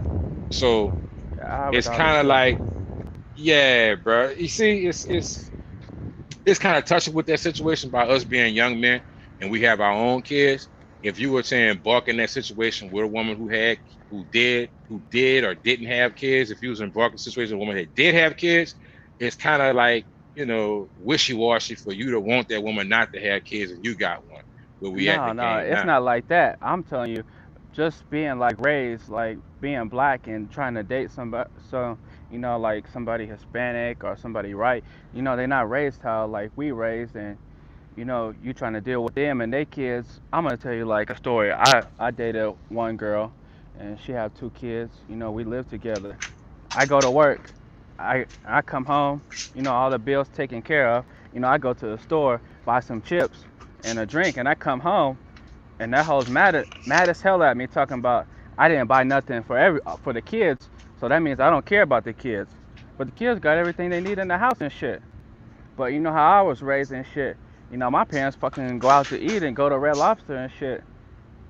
And we at Your the dog house ass eating ramen noodles and shit. That is some real shit. That is fucking that's rootless, dog. That's rootless, dog. I know, dog. It's kind of foul, dog. You know what I'm No. saying? No, but it's shit like that, man. They want everything, man. But anyways, off that shit, going there, coming back, everything different. The women, the money go farther. Just like you go over there, buy some tacos and shit. It'd be like Right, $5, $2, and get some drink, 10 pesos. You come over here, that's just $5. Even right. going to McDonald's now, ordering something, that's just gonna be like almost $20. Oh, tell me about it, dog. I went and got some nuggets, some number 5, and a fucking drink, bro. That shit like $11, bro. I'm like, man, you gotta be kidding me. What the fuck? You know what I'm saying? Go to the movies, 2 people, $60. You want to get some popcorn and some drinks and shit. Hey, boy, I'm gonna tell you something, bro. Back in 2012, I caught on to that shit, bro. I'd be like, girl, you got that big ass purse, you know what I'm saying? I'm gonna put that bitch to work tonight, you hear me? What you talking about, baby? Girl, look, whatever you want to eat, you're gonna get that motherfucker at that 7-Eleven or that Circle K there, and you go on the show, you're gonna crack that shit open in there. Oh, you so cheap. I say, that's cool. I say, it's easy when you spending somebody else's money, but when you spending your fucking money, we gonna see, you know what I'm saying? So when you get up in there, bitch, if it's a problem, you go buy your own popcorn, go get your own $8 hot dog, you know, and that pink ass fucking water. That's the cheap ass hot dogs. You know them hot dogs I'm talking about, the ones you bro, and the water be pink. You got to reach down that motherfucker like Kool-Aid, like you've been burning them bitches and fucking Kool-Aid, you hear me? He snap, bitch be nasty as a motherfucker. You just paid $7 for that bitch. You go ahead and do that, but yeah, bro, just to reiterate that point, dog. Yeah, you bring a family of four to the movie, dog. You gonna drop a C note easy. You go about feeding motherfuckers and shit, dog. Fuck that shit. I ain't rocking like that. You know what I'm saying? Yeah, but just going out the country, man, you see that you just wasting your money and fucking wasting your time at work for craziness when you can just die like tomorrow. Pretty much, you know.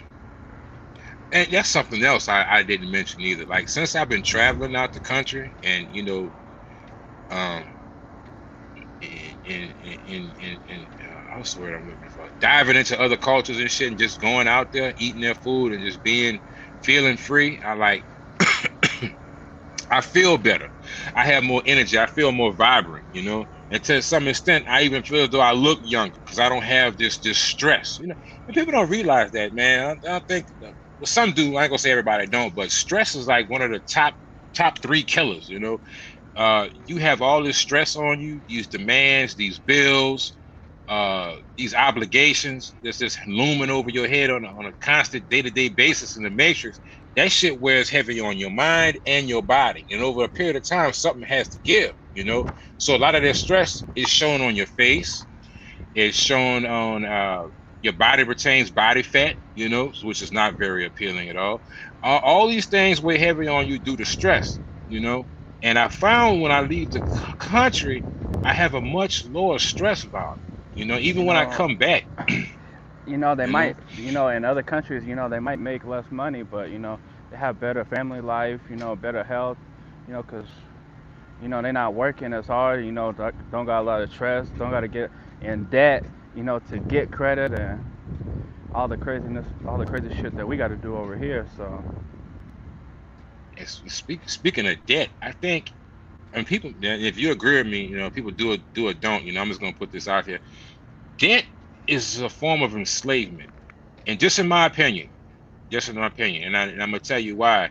It's just like the student loan. The student loan was made to give people opportunity to get education. Through education, they would be able to provide and have a career, so to speak. A lot of people that I know who went to college, and even some that graduated from college, they're not even working in those particular fields. You know, it's like I give you a perfect example. Your boy did a show on this. I can't remember this. What's this guy's name? O'Shea Duke Jackson did a show a few years back, and this guy was actually a doctor, you know, and his story was he had incurred well over $250,000 worth of student loan debt. You know what that man does now? He's a truck driver. Shout out to the truck driver gang. You know what I'm saying? My fellas out there, Big Marcus and them, a couple other fellas in the chat, they're truck drivers. Oh, fuck him, man. Might wanted me to say that, but nah, I seen his YouTube channel. He on there in the truck, so he don't mind. But yeah, I said to say this. He went to school for years. He went through, I forgot the name of the college, but it was one of these, you know, prestigious colleges he went through. And he stated himself, he said his family pretty much pushed him, his peers or whatnot, because he had family members or whatnot that were in the medical field, and he felt as though it was the thing to do, you know. And he pretty much wasn't doing it for himself. He was doing it for the title, and because this is something that his family wanted him to do. But as he went through this program, he did graduate. He is officially a PhD. He felt as though he was a prisoner almost. He said he was a prisoner to the hospital he was working at, which I could totally agree with that, because once you get into doing those hours and you picking up those fucking shifts, your life isn't your life no more. You're pretty much living for that job. And I said to say this, when he said when all was said and done, he was like probably around a little over $200,000 in debt, give or take, you know, a couple of grand here or there. And today he's a fucking certified CDL driver, and he has a PhD that he doesn't use. So that's more of the terms where I feel as though like pretty much debt is a form of enslavement. Because once you're in so much debt, you're pretty much working your whole life, double, triple shifts, or whatever the fuck else, you know what I'm saying, to pay off this debt or to finance these cars, which is the worst investment there ever was. Oh my God, somebody tell me they financed a car, just like, oh man, what have you done? You know, and you pretty much locked into staying here because you have to work hours upon end to pay for this shit, you know. And if you all just say if you for some you're lucky enough to get a week of vacation off, you know, you probably won't be traveling to another country. You'll probably be traveling somewhere else in the good old US of A, you know, just to relax, just to get back home, which you probably put that fucking vacation on a credit card because you're in debt any fucking way. And you're just slave to the system. You're never going to get out of here. You're in the USA forever. And yeah, man, that's something else. When once I came back from out of the country, that also changed my mindset on that. I said, I do not want to be in beholden to anyone's fucking financial institution. I don't want to be in debt.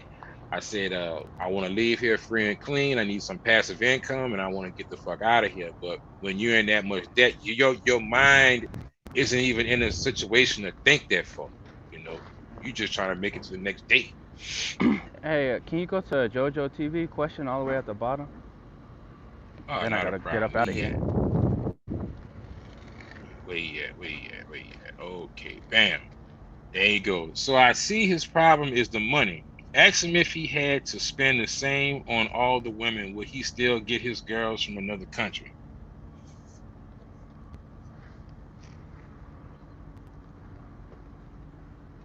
It's not all I about don't know. money. I mean, That's not uh, a. It's not all about money. You know, the women's just not. I told you, the women want to be the man and they want to be the women and a woman over here. It's not the same thing. I well, don't know what. I'll go ahead. Yeah, I don't. You know, I mean, you answer the question the best way that you can, then I'll answer it from my perspective as well. Yeah, it wasn't. Nah, I still get my women from over there because it's not all about money. Okay, well, Jojo, for me, it is about the money.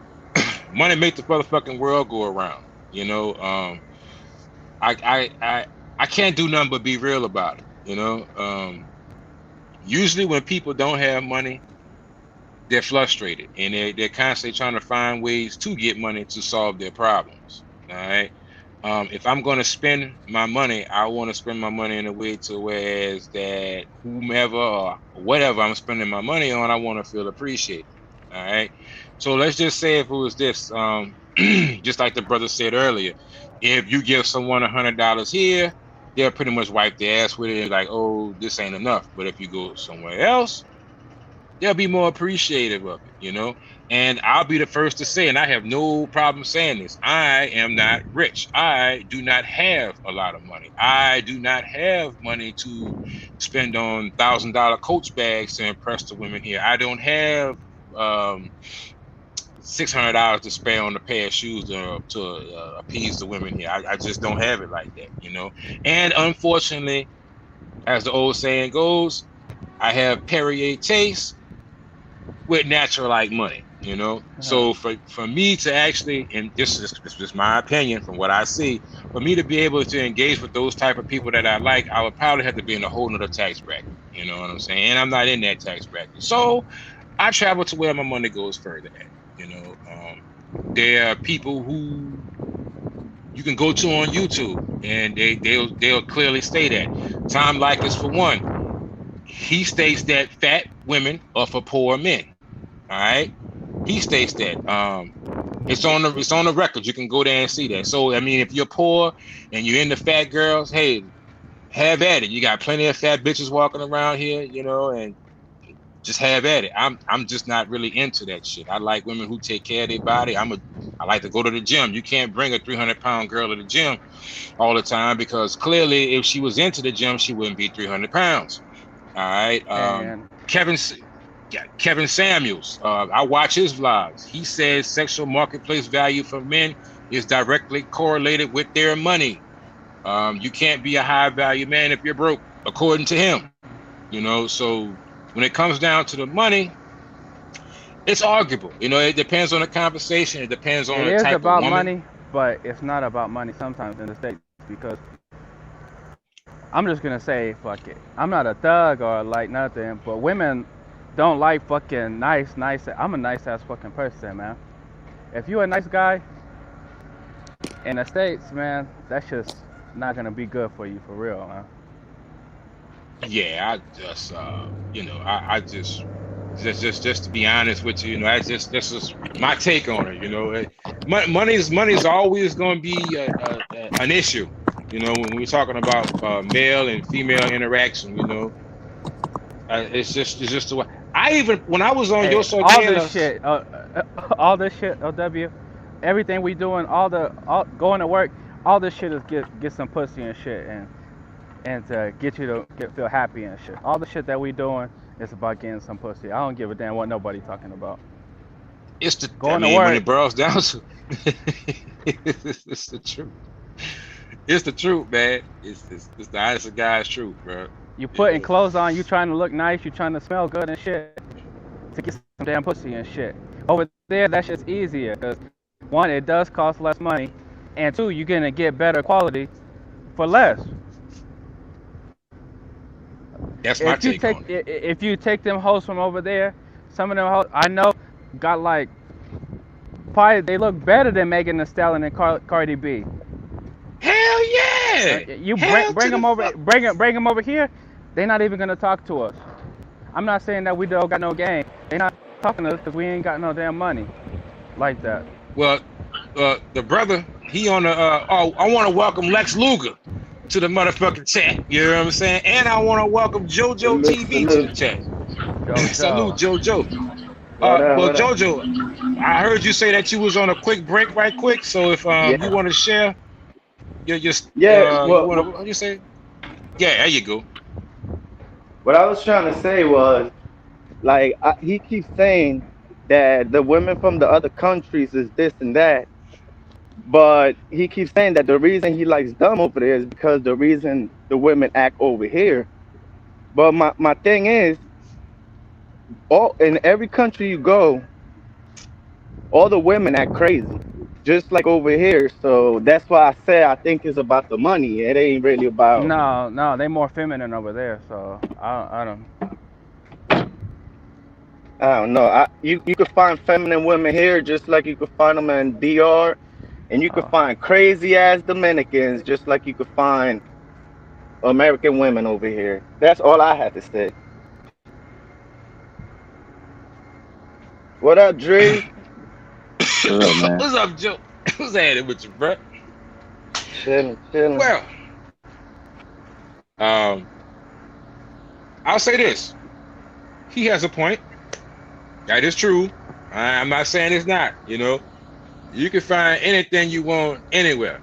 Whether it Right. be there, abroad, or back over here. But for me, I'm just saying this is just me myself personally. I found it a little bit easier over there. Yeah. Some people may say that's weak. Oh, you want the easy way out. Hey, you're right. You got me. I do want the easy way out. I've been suffering. I've been struggling for 30 some odd years. I don't want to struggle no more. I I, take I the don't easy way out. think I don't think it's an easy way. It's just how you want to do it. That's why I don't feel no type of way if it's about the money because like if it's for the money I'll do it too. You know what I'm saying? Joe, But what I everything's was about trying to money, get, JoJo. yeah, but what I was trying to get was if you was feeling specifically that way because the women over here act a certain way, and I'm saying like I'm not. I'm shit. not And saying DR that. they crazy as I'm not. fuck too. I'm not saying all of it. They crazy everywhere, but you can't Yeah. say that they don't act different over there. I don't know. A bitch over there will hit you with the fucking cooking pan while she's cooking. If you tell her the shit Uh, ain't good. Over I here, don't a know. woman won't pick up that hot ass pot to hit you oh, with it. yeah. Over here, you don't even gotta do shit, and you can be liable for child support and shit. She could just write your name Yeah. on a paper. or scrap So, herself. hey man, over here they call the police on you. It's a guy I Yeah. work Yeah. with right Over now. They over they got to here, call the popo. over here I called the police on a girl after she tear my passport up, and then the officer asked her if I did something to her. Yeah, over here Oh they got way more yeah, power. yeah, So yeah. you just said they have way more power, and Yeah. then say it's not all about the money. It is some of the part is about the money, but not all of it. Yeah, I There's mean But crazy we. yeah, man, motherfuckers I'm everywhere. about to go in real quick. All right, peace to everybody. All right, bro. Appreciate you coming on. So great to have you, bro. Y'all be easy, bro. Yeah. But what's up, Lex, man? I see you just stopped in, bro. It's good to see you, man. You want to share a little light on the situation? You know, you want to share one of your good old stories with the I, fellas? I just need to know what the situation is. I just took a break from sleep, and I was supposed to be on a couple of days ago, but I was working all these hours at work, trying to set up for the next excursion and whatnot. So, um, what the deal is, I just happened to see OWU change. I don't know what the change was. Oh, okay. Basically, the change took place the first time I stepped out of the country and I decided to come back. And the question is that I presented to anybody in the chat, and I said, if anybody want to come on and share their story, when you left the country and you came back to the Matrix, what changed about you as a man, individual, or just your thought process in general towards the place that we live at now and within yourself? Thing is, I started to realize the type of place that America is. It's not what they told you on Fox or CNN, PBS. I didn't get a different perspective of what Medellin was because when I went out there, I wasn't looking for the cartel. I wasn't looking for uh, Escobar and them. But when I got out there and realized that the people were nice and help you if you don't know the language. If you know a little language, you good. It just helped me realize that here might not be the best place. Well, it hasn't been the best place for quite some time now. But as far as individual, myself, people that didn't travel or didn't leave the states, they was looking at me like I was an astronaut. Dude asked me, "Bro, you went to Colombia?" I was like, "Yeah." She's like, "Bro, you walked around?" I'm like, "What the fuck else was I supposed to do?" Like, so, and that's what made me start realizing, what, to the people who, I said for a little while, maybe I would uh push the whole everybody should travel, but after a while I was like, you know what, maybe that's not a good idea, because seemed like every time I tell somebody, oh, I met this lady, she helped me out, she brought me through Community 13, it's it's a prostitute. But if I met some dude or ran into some dude when I was out here in Medellin, it was uh, a cocaine thing. And after a while, a short while, that shit became very tiresome. So that's why I don't put too many posts on Facebook or Instagram. And if I do put them on, it'll be from something that's maybe 5 or 6 months ago. So it's people that actually thought I was actually in the rise in Medellin, but I had already came home. But a- as a man, like Malcolm X said, when he traveled to Mecca, it helped him broaden. It helped him broaden his thought. You know, how he was thinking that being a Muslim, being a part of the FOI was an all black thing, and when he got to Mecca and he realized the white, the brown, the yellow, and black in Mecca together, praising and whatnot, it just made him broaden his whole senses, you know. But Colombia is not the place that everybody thought it was. You know, watching Narcos and all that, you know, Made in America and all that shit like that. But you know, it just had, you know, going there again, a perspective for yourself is much different from the perspective that TV gives us. And that's that. Indeed, indeed, indeed. We appreciate your perspective, brother. You know, and I think that holds true with a lot of folks, man. I think that goes into that programming that we've all been susceptible to. I mean, we get most of our entertainment information as well from a TV screen, and that's all made to project a particular narrative, and basically that shapes our frame of thought, you know, and it's a form of control. That's why they call it a TV program. That's just what it is. You watching that program because it's actually programming people. It's some in your subconsciously being programmed. So it's not like overtly to where it's okay, damn, they're trying to slip something on me, you know. Just ease it on in there, and before you know it, it shapes your whole thought pattern. And once that programming is put in there subliminally like that, it's hard to excuse me, reboot the system, so to speak, to have a person to think outside of the box, you know. And for the people who do think outside of the box, you then become the weirdo in society. You know, you're the person that's taking penitentiary or life chances, going to these different places or whatnot. So actually getting outside of here, it changes the way you think. It really does. And I'd have never seen it, man. If I'd have never left, I know for a fact, my frame of thought, my frame of mind would have never changed. I'd have still been, I wouldn't have been OW. I'll put it like that. I'd have just been W. You know what I'm saying? Right. And without further ado, I'd like to introduce another traveling compadre of mine. I'm more than sure y'all are very familiar with this fella if you're in the traveling community. His name is Milano the Travel Boy. So with that being said, Milano, the floor is yours. We'd like for you to share your story with us. Go right ahead, my brother. So hearing what you were saying, I can actually fully relate, because, you know, I was getting hated on people in my family. That's the biggest part. Like I was getting hated on, you know, at my job, you know what I'm saying, because they knew about my YouTube videos, whatever, but I was mostly getting hated up by my family. Like I remember when I was driving the scooter and stuff, you know, I got a scooter so I wouldn't have to pay the crazy car prices. And my cousin was like, "Oh, why are you doing that? You could get the girls in the States if you get a nice car. Why are you traveling all the way over there?" Then the man tried to disrespect my name, Cheapskate Jake, by saying, "Oh, you ain't Cheapskate Jake because you paying all that money to go overseas." But I'm like, yeah, but to me, I feel like I'm winning because I'm getting experience and I'm being able to do stuff a lot of people are scared to do. I'm not going to say they can't do it, you know what I'm saying, because it's only $100. I'm saying that are scared to do it, you know what I'm saying? Right. Because they have fears of their own self. So and a lot of these people, country? Man, they be doing it.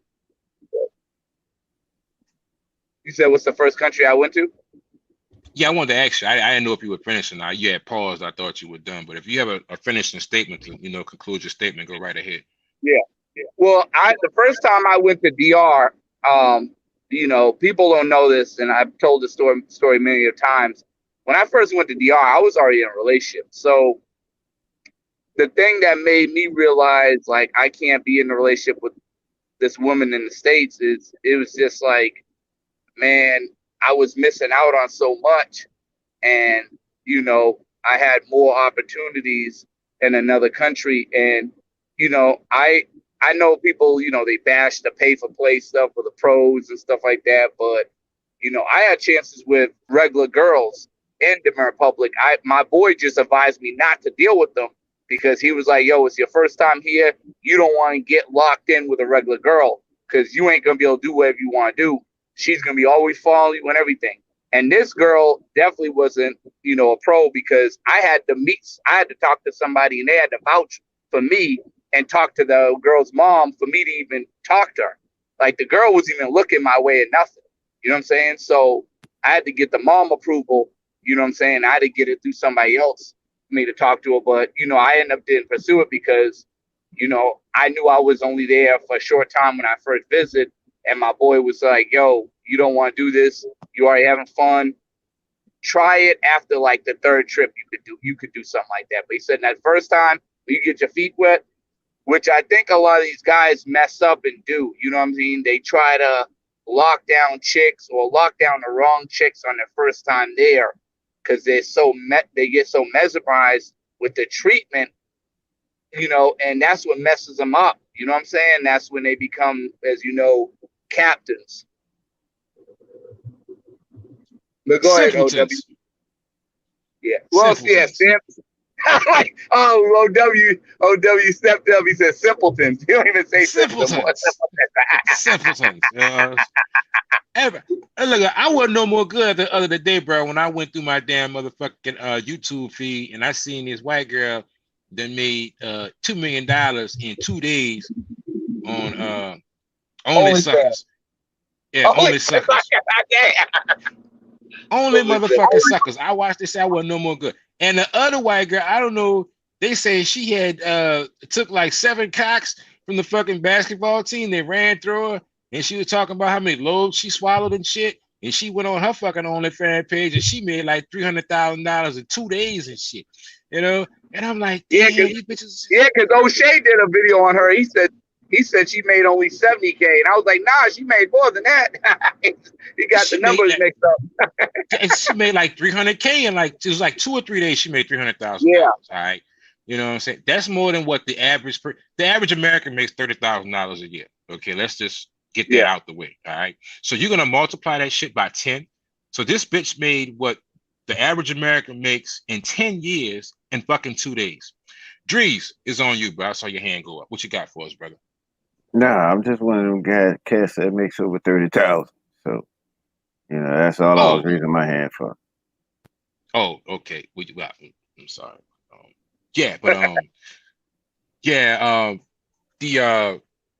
I was just using that for numbers from the census and whatnot. You know what I'm saying? I forgot where that exactly came from. I need to start citing that shit so I can put it in there. But yeah, the average American, they're making like 30 grand a year. If you make more than that, look, you're not the average American. More power to you. We need more of you. But just to say, I have to say this, man. For somebody to make $300,000 in a matter of a couple of fucking days, man, for what? I don't know what she was promising folks on there. It's just remarkable to me to say she did what she did. That lets me know the sad state of events that's taking place. You know what I'm saying? Whereas you can get bitches like this to go fuck a basketball team and she gets paid $300,000. Not even from the basketball team. She gets the money from simpletons on Only Suckers website. And it's bro. Damn, bro. It's just bad business, bro. I don't know. I ain't really got words for it, man. But my question for you is do you think this whole pandemic is the one that pushed this to this OnlyFans, made guys so thirsty for the Only Suckers? Absolutely not. Absolutely not. They've been here. They've been alive. They've been well. They've been prevalent. It's just that they coming out of the closet now. Because it's more frontline now. Because it would happen. It's more like a domino effect. Because like a lot of the sex workers that were usually on the streets collecting this money. See, the money was already there. It just changed locations, See, the simpletons prior to COVID, I can't say that word. The simpletons prior to the Rona, pandemic. They were going, pandemic. There we go. I use that. Oh, pandemonium. The prior to the pandemonium, the simpletons were going to the places where the sex workers were actually working at and functioning. Okay, they were going to the strip clubs. All right, they were going to the massage parlors or whatnot. So the money was being exchanged in those venues. All right. Fast forward to post pandemonium, they no longer could go to those places. They couldn't go to those venues any longer. So they were referring to the internet. You know what I'm saying? So it's not that the fact that the simpletons were never there and it just came out in droves because of the pandemonium, they just had other venues to go to exchange the money at the time. And those would be where your typical sex workers would be at. They'll be at the strip clubs. They'll be at your bars. Like a lot of women, they'll go post up in these high-end bars or whatnot, and they'll catch the simps out there. The casinos, you know. So they've always been there. They just changed location. Yeah. Different toilet, same shit. There you go. Same shit, different pile. You know, it still stinks, you know, but hey, well, what are you going to do about it? You know, it just made the game a little bit easier because now, I mean, you saw the school teacher, right? So what's happening is that, you know, people are a little bit more discreet.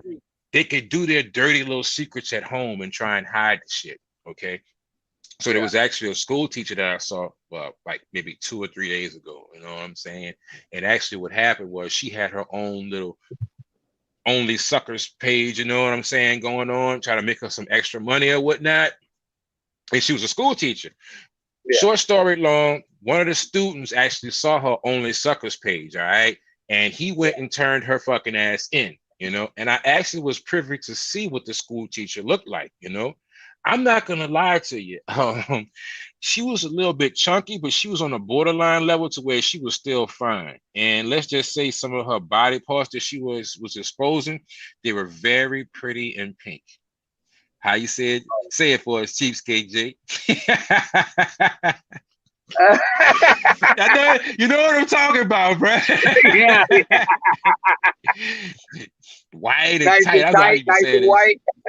Yeah. That's just how it looked, man. And I was looking like, damn. But short story long, bro. They caught up to her.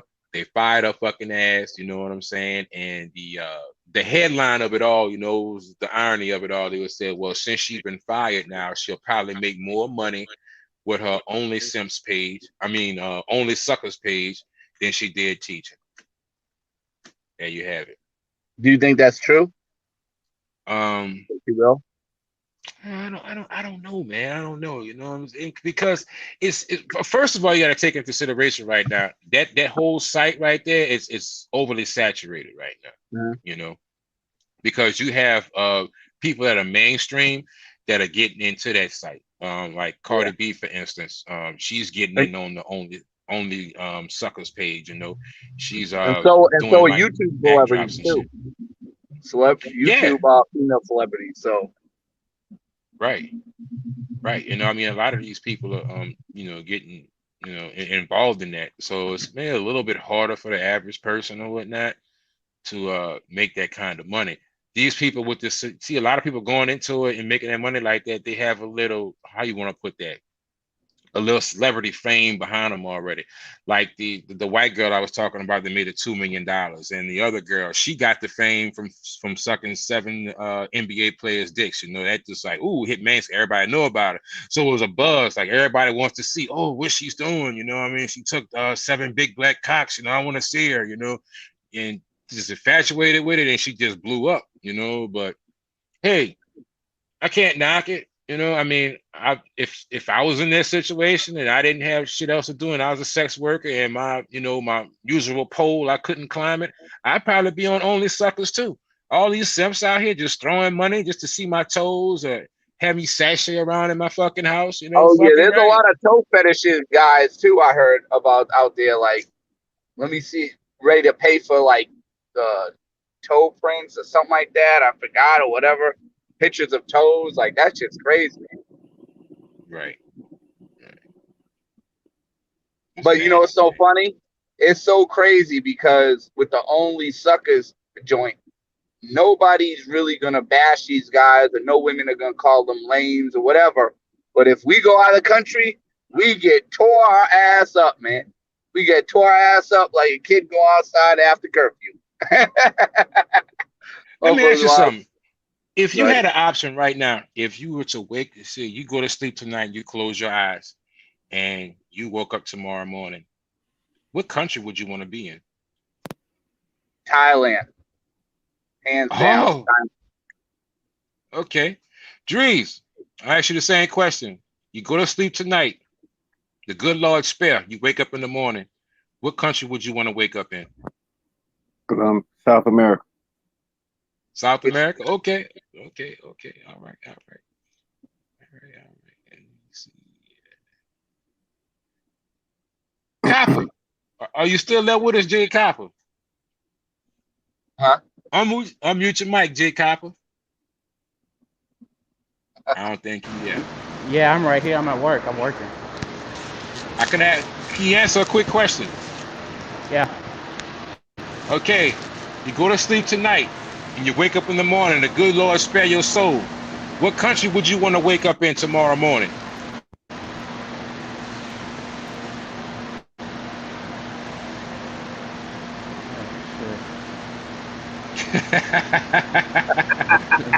That's too many. Oh, you can only pick one. You can only pick one country. It's gonna be South America, like Drew. Okay. Y'all need to be all more right. specific. Y'all saying South America. Y'all need to be more specific. That could be Nicaragua. Did you just say Nicaragua? Whatever, Oh, you man. Still, you know. Oh, man. God damn. Okay, Drees, what you got to say, brother? Go ahead. He asked for a country. I think South America is a country. He's talking about like a specific. South America, man. Shit. Yeah, but what would your flight say? What would the plane flight say? What would the plane flight say? Yeah. Leave it from gate number 7, man. That's my Look, I saw him thinking about it. Like I said, I know how Drees is. He a quick thinker. I saw him thinking about it. I said, I know he's gonna say some witty ass shit. And showed up. That's a good one. That was. But I got something else I wanted to say, man. Okay. You got the floor, buddy. Let it rip. I mean, somebody brought up people being crucified for going to other countries and, messing with their women and all this. And I didn't come here to talk about hoes tonight, you know what I'm saying? Take it down. I look tired as hell. No, I don't look tired as hell. I just woke up, bro. I'm very rested. I go to work in like 2 hours. So, I mean, it is what it is. But to those people who are upset that we go to, not saying I do, I got a lady. So to the people who get upset that men are just coming there and just screwing random girls, only question that I actually have is if you came home from work and there was a man in bed with your girl, who do you address? Because as much as they sit up here and want to ridicule men coming from other countries going to their country and so-called taking their women from them, I mean, I've never heard anybody or YouTube, Facebook, or Instagram saying, okay, ladies, y'all need to fall back from the men coming from America. And personally, if the women ain't falling back and you ain't checking the women, don't check none of the dudes. Go on, get your one yourself and enjoy yourself. But shout out to Shay Star. He said, I thought South America is a continent. It's a damn country, man. You know what I'm saying? It's a damn country. It's a continent. I get it. Drees don't want to give the plain answer. He's trying to beat around it. Man, the point, I mean, the point is I'm a traveler. I'm going to different places. I'm going to different continents. Since that's what South America is, I'm going to a different continent, man. You know what I'm saying? I'm trying to go to every last one of them except Antarctica. I ain't got time to be fucking with ice giants and shit. Oh no. Oh no. But shit. I'm going to Ecuador, man. Y'all want me to pick a country? Fine, I'll pick a country. Just leave from gate 7. Oh man.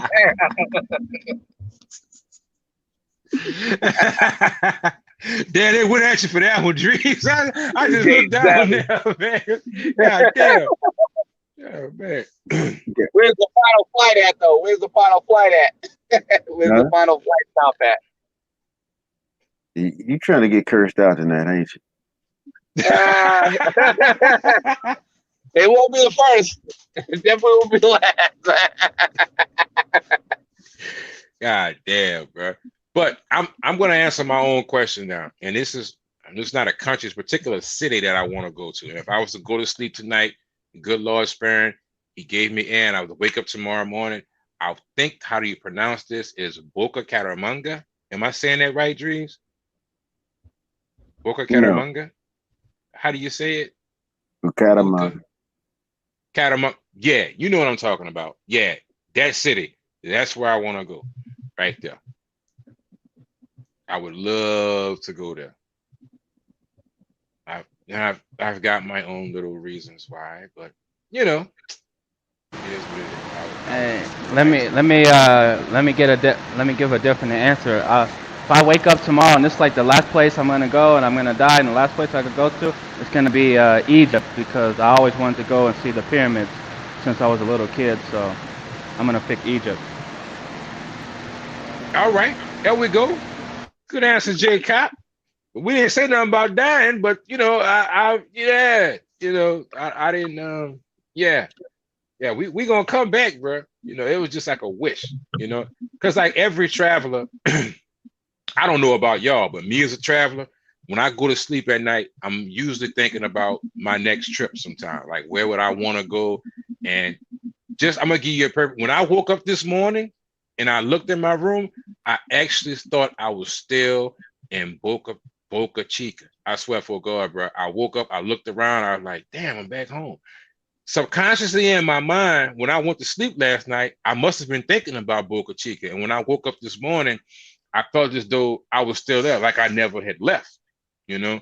So that's the reason why sometimes when I do the show, I ask people, if I have someone on the panel, I ask people in the chat, hey, if you went to sleep tonight and the good Lord spared you, and you had the option when you woke up in the morning, what country would you want to be in? You know, as a matter of fact, we got 35 people in the chat right now. I'm gonna ask y'all to answer that same question. If y'all had the opportunity or the choice right now to wake up tomorrow morning and be in what, you know, said country of your choice, y'all could put it in the chat and let us know where you'd like to go. I'm just curious because, you know, we got people in the travel community. Everyone has different destinations where they would like to be at, or, you know, different regions. They may have family members or friends there. It's just, it intrigues me to know, you know, where people like to go at. Because some people are like Drees, he's a fan of South America. Me, I'm a fan of South America as well, the Caribbean area, you know, things of that nature. And a close associate of mine asked me the other day, OW, when you gonna go to Asia? I said, next to never. He was like, why?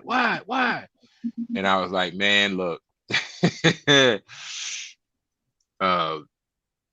this people there that I'm trying to say this nicely. How can I put this nicely? Okay, the particular archetype of people there, I'm not really attracted to like that. Just be honest. Just be real. That's all we want. You know, I'm trying to put it. I am trying to be real as possible without being rude. But like saying, AI says fail. You know, I don't want to say it like that. You know what I'm saying? AI is fail. Oh, you fail? I don't want to say that. You know what I'm saying? Those that speak Spanish know what I just said. You know what I'm talking about when I said that. I think Drees do too. But yeah, hey, that's right. At least you ain't cursed nobody out. Don't do. I'm just saying, you know. Yeah, I know what you're talking about. Bro. I mean, but you really can't. You really can't get back for it because it's your opinion. It's your choice. Like, damn. When it comes to beef, I'm a carnivore. Ooh. Okay. Hey, Drees, I've been cursed out by black women. You're gonna have to do better than that for me to get scared. If you do, I don't think, like I said, huh? So if you do get scared, don't write a rap. What'd you say? Don't write a rap. No. I'm a Lil Wayne. I don't write shit. I just text it. Oh It's all man. good. Write a rap Okay, I one want to day. go But to the chat. yeah, no, I want to go to the chat right I quick, mean, man. I In one think moment. you have a right. Papioso says he wants to be in Dominican Republic. Eddie J says Rio. Eddie J says Brazil. Greg said Colombia. Ryan says Ethiopia for the women. My brother, I totally agree. I mean, a lot of us do travel for the women as an added perk. Yes, Ethiopia is a real good place for that, though. I've seen some videos on Ethiopia. That's a damn good choice. Afro Nation, Brazil. That's the motherland, my brother. That you can't go wrong with Brazil. You got it all there. You got it all in Brazil. Second largest population of African people. Yes. All right. Rock, Milano.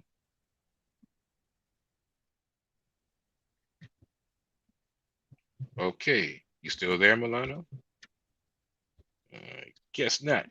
All righty. Well, fellas, Dries, why you don't make a beat for Milano? Cause Milano can't rap.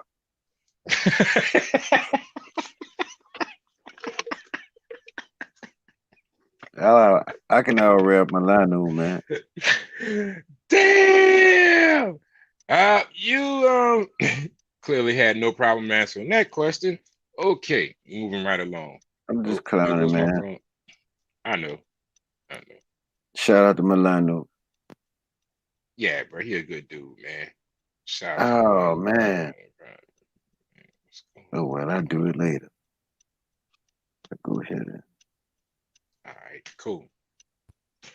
Well, fellas, I'm about to wrap this up pretty soon. I want to thank everybody for stopping by and chiming in. And chiming in tonight. You know, I appreciate everybody coming through. Jojo, Jojo TV, I appreciate you coming up on the panel, man, sharing your opinion. It's always a pleasure to have you here. I appreciate you sharing my content on your channel as well. I appreciate that. You know, helping me out trying to get my subscriber base up is always appreciated. Anyone in the travel community who reaches out and helps me is greatly appreciated. For the 34 people that are in the chat right now, it'd be also greatly appreciated if you could hit the like button. You know, the pretty little like button over there. Likes are free. And if you aren't a subscriber, you can subscribe as well. That'd be a great thing. We would also appreciate that as well. I was supposed to be leaving this month to go to another country, but how it's going to work out is those 30 days are going to probably fall in October because I left really late August. What the no, June, July, August, September. Yeah, I got back home August 29th. So that's pretty much the end of the month. So yeah, I probably won't. Yeah, I'm not going to be back out again till September 29th. Well, That's the Milano, earliest I can leave. Man, you ran the man from up here. Told the man he can't fucking rap. You know what I'm saying? Then you gonna say, "Oh, he cool, my bad." You know, no, that's how he said. I was gonna make a proposition for him. You know what I'm saying? You know. Oh. You know, Okay. I wasn't trying to be cold in that. You know. Shout out to Yeah. Milano. I'm not cold, man. You know, he sit up there and say something that ain't funny and start giggling at it, talking about me. You know, figured why it can't be my turn. I do it. I'm cold. Yeah. That's That's some messed shit. up, man. You said they want you to be a punching bag, Trees. You're supposed to take the high moral ground and just lay up there and, you know, take them body shots and shit. You know, so I Man, don't think they know, bro. But we from Louisiana, bro. We don't know. nah, I mean, I could do the high moral thing, you know what I'm saying? But you know, I don't. You know what I'm saying? It's you know, you catch me with a joke, I'm gonna catch you with a joke. You know, I ain't got no problem with the man. You know what Oh I'm saying? yeah, bro. You know, I was gonna tell Milano to send the beat to me. I was gonna do the second verse on Leave Me Alone. You know? Oh, no. I think the song speaks for itself, bro. The man said, "Leave me alone." Well, that God there, damn. yeah. Oh I ain't man, gonna say man, nothing. I man. ain't gonna say nothing. He ain't Uh, here. I ain't gonna say nothing. I ain't gonna yeah, say nothing. dog. I like, dog. It's kind of, yeah, it's shit's, bro. It's kind of a little bit. It's a little bit too easy, bro. You It's a know, little bit too besides easy. Milano, I actually owe him a couple. You know what I'm saying? But I'm gonna say that. I'm gonna save it till I see him. You know what I'm saying? Yeah, bro. Yeah, it's all good, man. It's all good. Bro. I mean, I could actually do a Leave Me Alone remix. You know what I'm saying? That shit would be fucking epic. Please do it. Please do that shit, man. Come on, man. Please do that shit. You know what I'm saying? We could do a live. You know what I'm saying? We could go live and we could put the debut Leave Me Alone Part 2 remix. You know what I'm saying? And I'm telling you, bro, that shit'll probably get 1,000 hits in like 5 minutes. You know what I'm saying? I'm just saying, bro. Man, You know. man, stop the dreaming, stop the dreaming, man. You know what I'm saying? The first one only got 999, man. You know And what I'm that was saying? like, what, damn, that was like 15 years ago. When did he Yeah, do that? I know he did it a long time ago. that shit ain't even go platinum, gold, metal, nothing. And then shit was aluminum. You know what I'm saying? That is, you see that Negro Eddie J, huh?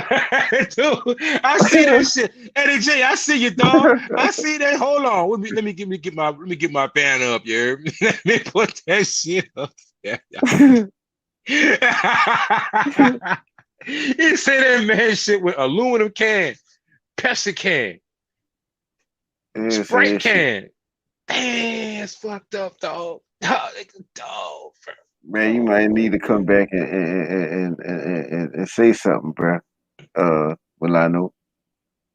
Nigga say your shit with cubics of kernel.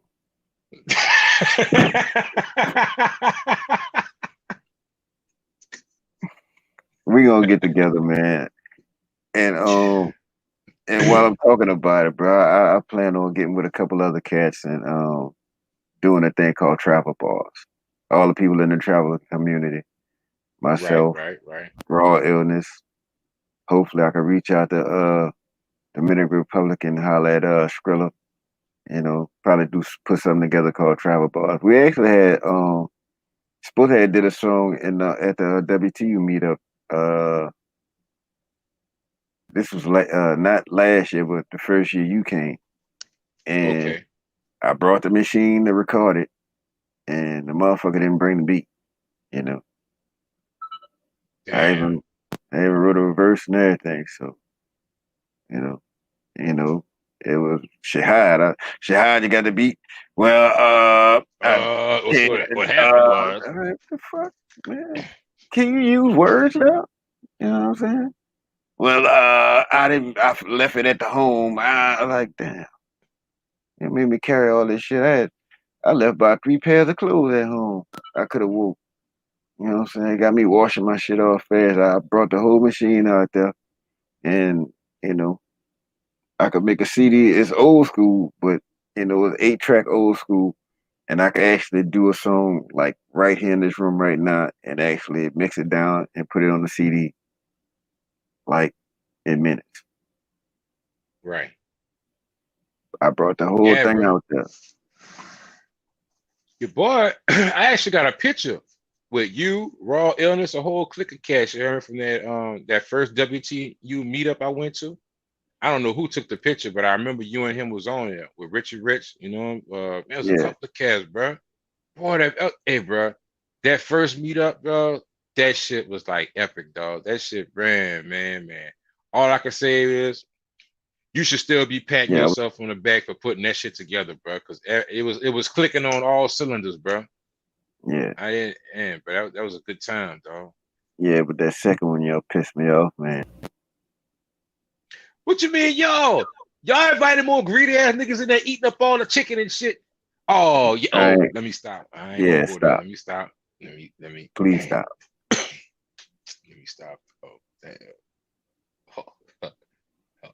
You know, I Okay. mean, I ain't gonna put it on the airwave, but you know, somebody come on and bring it up, the wrong person bring it up, I'm gonna talk about you. You know what I'm saying? Right. He is a subscriber, by the way. Now that I think about it, bro. Nah. You know, well, the nigga eating chicken, that's every party. You know, Right. you know, and their father, you know, I made everybody. I'm like, man, these motherfuckers in here eating all this shit. I come in here, motherfuckers talking to each other.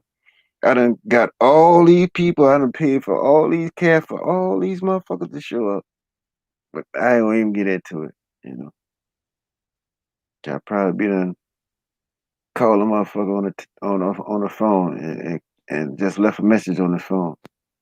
You know, you cheap bastard, and hang up the phone. Right quick, Yeah, Arab. Using yeah. old Sandman voice. You cheap bastard. Hang that shit up. Hang up that I ain't changing no voice, nigga. Y'all Negroes know I was upset. shit. So Oh my goodness. Richie called me and said, we gonna do a WTU meetup, man. Like, man, fuck that, man. No. I'm, this gonna be the meetup this year. 35 and up. Okay. Oh, for real? That was my next question. So when you gonna make the big announcement for WTU meetup? And unfortunately, it won't be one this year.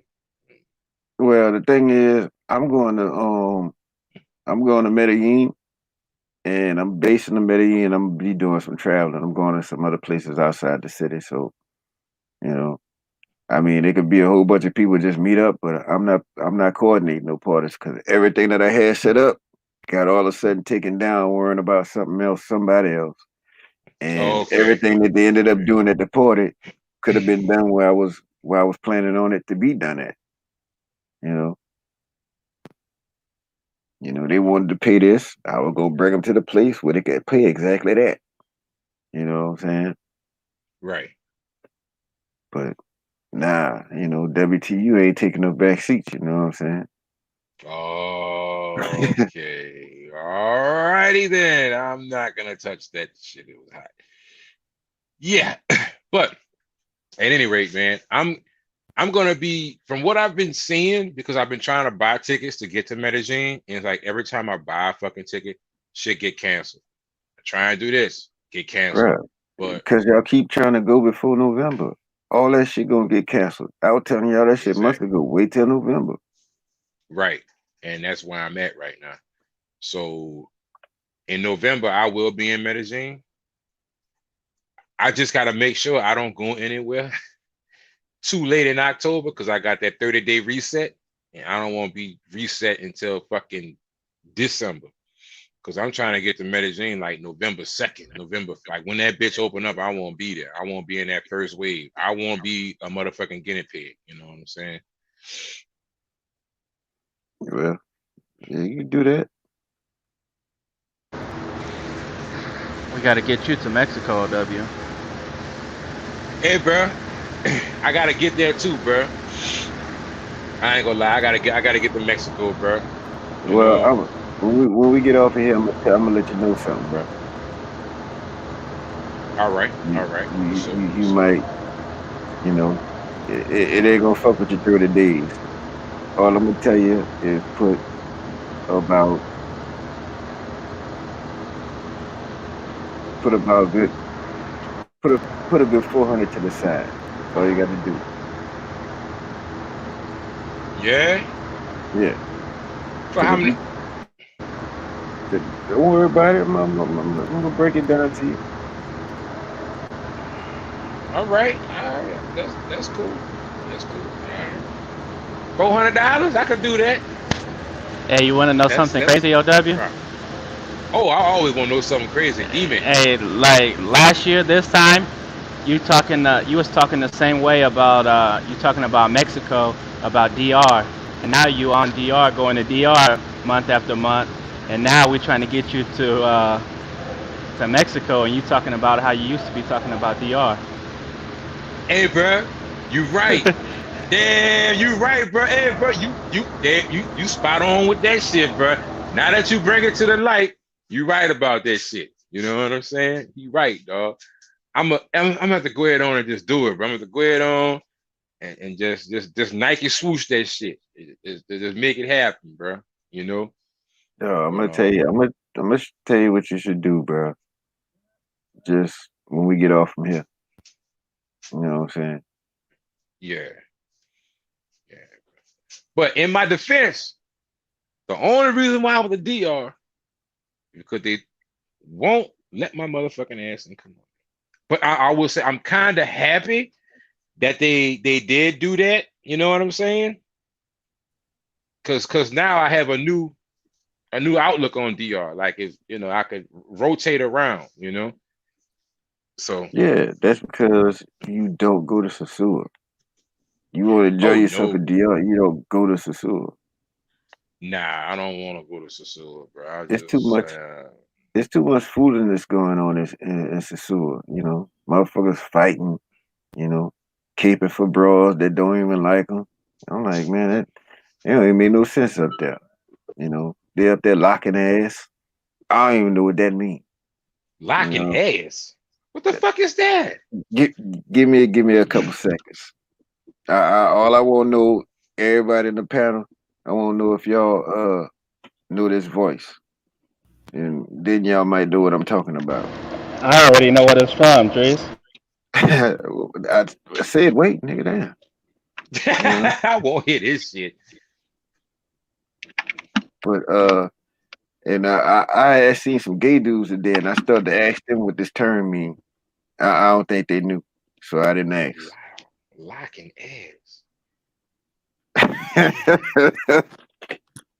Oh, bro, that just sounds like really homoerotic, dog. I don't I know. don't know. I'm just finna ask. I'm finna find the clip. That's like that shit. Like I want to know, but I don't want to know. You know what I'm saying? And like was like, okay, God.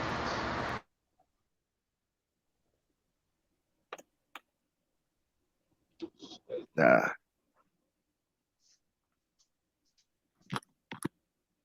throw him money in there. I well, hope they don't come lock ass in Columbia. Anybody know this voice?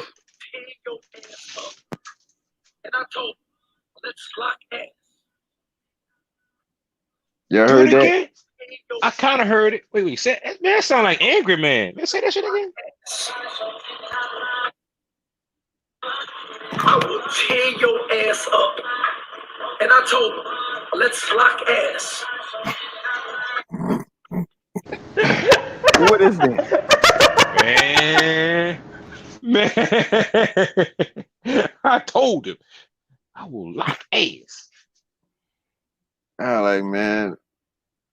I thought it was some southern shit, but when the person that said it ain't from the south, so you know, Clearly, I trying to find out what state this young man from. sound like he We from locking like in. You know, he We from locking that in. NY. he sound like he from Boston or some shit. I don't know. If I'm from Jersey, you know, he's from Jersey or We some locking shit. I in. don't know. Nah, he's from New York. I will tear your ass up. And I told him, let's lock ass. That's probably why you didn't want to go to Sasua, because you know they supposedly locking ass up there. So Okay, I know who I that is now. I know I who I, that is. I don't know what that shit mean. I, I think I'm gonna hit the streets tomorrow and ask questions. But from the statement that was made, it seems like I might have to ask certain people. So please don't mind me for the people that I might have to ask for the answer to the question of what is locking ass. You know, you know. Trees, are you? I want to ask you a quick question, man. You can carry on. Are you afraid of the answers you're gonna get from people when you ask them that shit?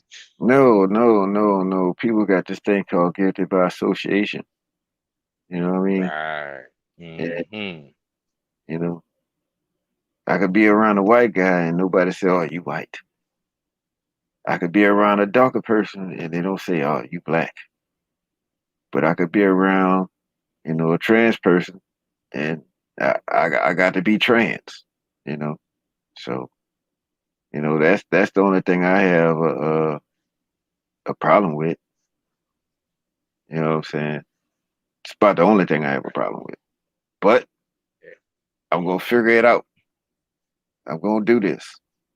I'm just gonna walk up to people with my phone to the side. You know, definitely no kata. You know, and I'm just Right. gonna ask. What is like ass? You know, and some of the voices you might hear, might be a lot of high pitched voices, but I'm expecting the answer of like ass. What is that? I'm expecting shit like that. You know, but I'm hoping if I do this shit, I hope it come on. I hope it is uh, very hilarious. I don't want to say funny. Yeah, yes, that's a good choice of words right there. That's a very good adjective you use right there. Yes, exactly. And All look, right, I'm I'm very curious to see what your research unveils. right. But I think you got a question, answer to it down in the comment section.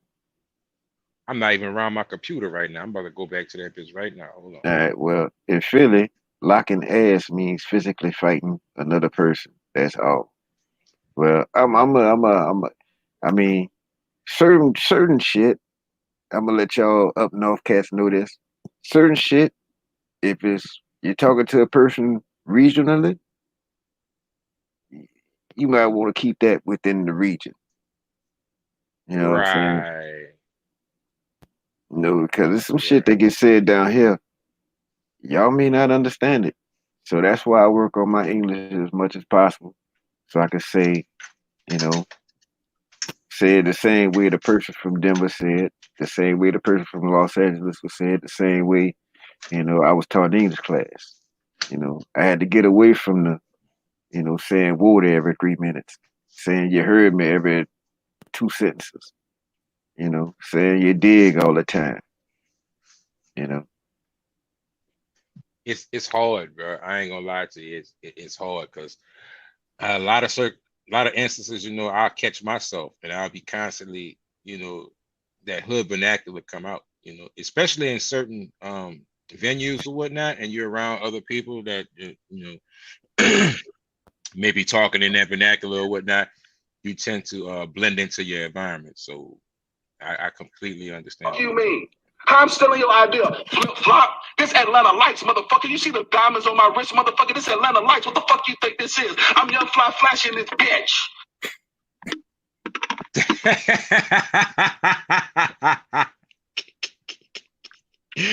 Oh man, they make all kinds. Oh my God, they make all kinds. Bruh, Oh, that's why I was like, bruh, come to DR, just don't go to no fucking up north. North Coast. I mean, the only reason I would actually go to North Coast would be for if there's a WTU member up there, and that'd be about it. I'm never gonna do another 9 days in Sasua again. You know. Now, Hello? granted, Poppy I also can't even was hear him. there, and he had invited me to Shit. to a spot, and I was going. You know what I'm saying? But you know, you know, did 3 hours going one way, 3 hours coming back, and then I was gonna do 5 hours and go up there, and then had to turn right back around to get on the plane. Nah, I couldn't make it. So maybe next time I'll check out Puerto Plata because I want to go up there and check out the waterfalls and all that kind of stuff. The right. waterfalls and the skyhook they got up there. Um, but I just wasn't physically, time restraint wise, I wasn't able to make it. What's a sky hook? What's that? I'm not familiar. What's a sky hook? Uh, you remember the thing that you took all the way to Santo Domingo? Yeah. That sky hook, sky Oh. cable, gondola. Oh. Okay. Okay. Got it. Got it. All right. Makes sense now. You know. Those are good for taking pictures. I mean, like for vlogging and shit. I think that'd be and what they do that? What's what I'm thinking about? Like going up the Sugarloaf Mountain or something like that. He's talking about. Excuse me. You watching them cops, huh? Nah, Watching them I'm boy get watching. their ass handed to them. Nah, I'm watching. This cat eating the weed plant, and it's walking on his front hands. I don't know what kind of weed that is, but shit's crazy. J Mo says he never heard that term in Philly. I mean, maybe it's on the Philly side with the brotherly love. Maybe it's on it, or maybe it's on the other side. Like on the other side of Bourbon. Yeah.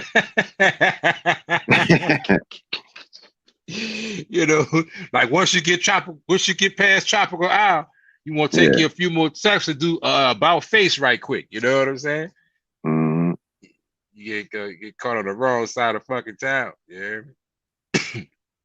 Yeah, I just hate because like if the streets open, I'll walk through that because I like going to the other side of Esplanade to watch the bands play. But Right. nighttime, I'm going this way and I'm going that way and I'm cutting again until I get all the way to St. Peter and I could just walk straight across the Frenchman. Okay.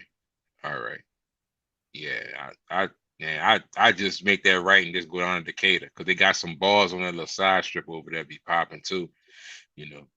So I just make that right and go down and just come out on Decatur. Well, I'll tell you this though, at least those motherfuckers be peaceful back there. Ain't nobody getting shot, stabbed, none of that shit. I'm cool with that. But get up here where you want to be. You gotta be standing behind something. I ain't gonna lie to you. Every time I go on Bourbon now, like when I was on Bourbon, them last couple of lives I was on Bourbon, when I was out there looking for Big Marcus, I was standing next to a big. I was standing next to a big bitch.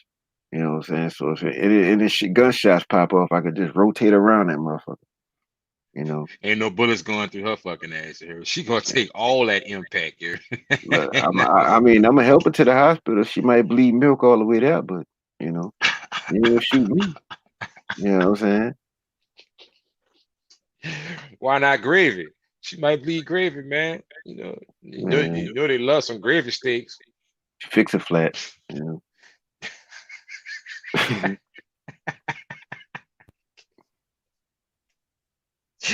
Oh man, why you so hard on the biggest dreams, bro?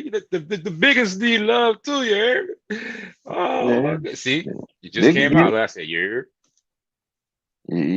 gotta they can get it. You know what I'm saying? I mean, you ain't gonna get it from me. I could get it from Milano. Oh man, I can't touch that, Jerry. I can't touch that one. But look, Milano, you in the chat, bro. You can hear us, bro.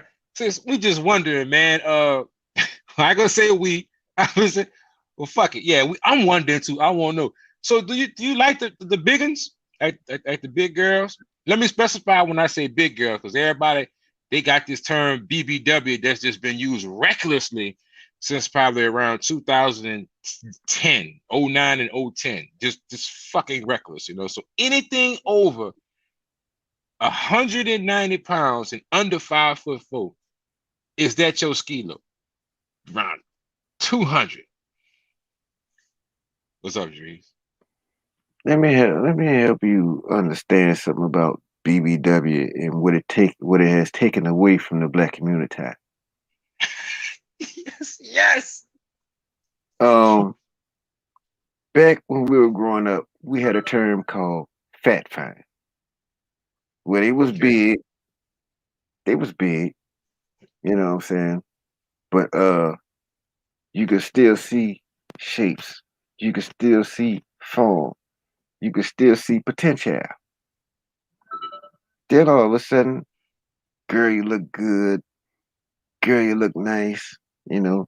And it seemed like the more compliments you started giving the fat fine motherfucker, they just turned into fat motherfucker. It did. Oh shit.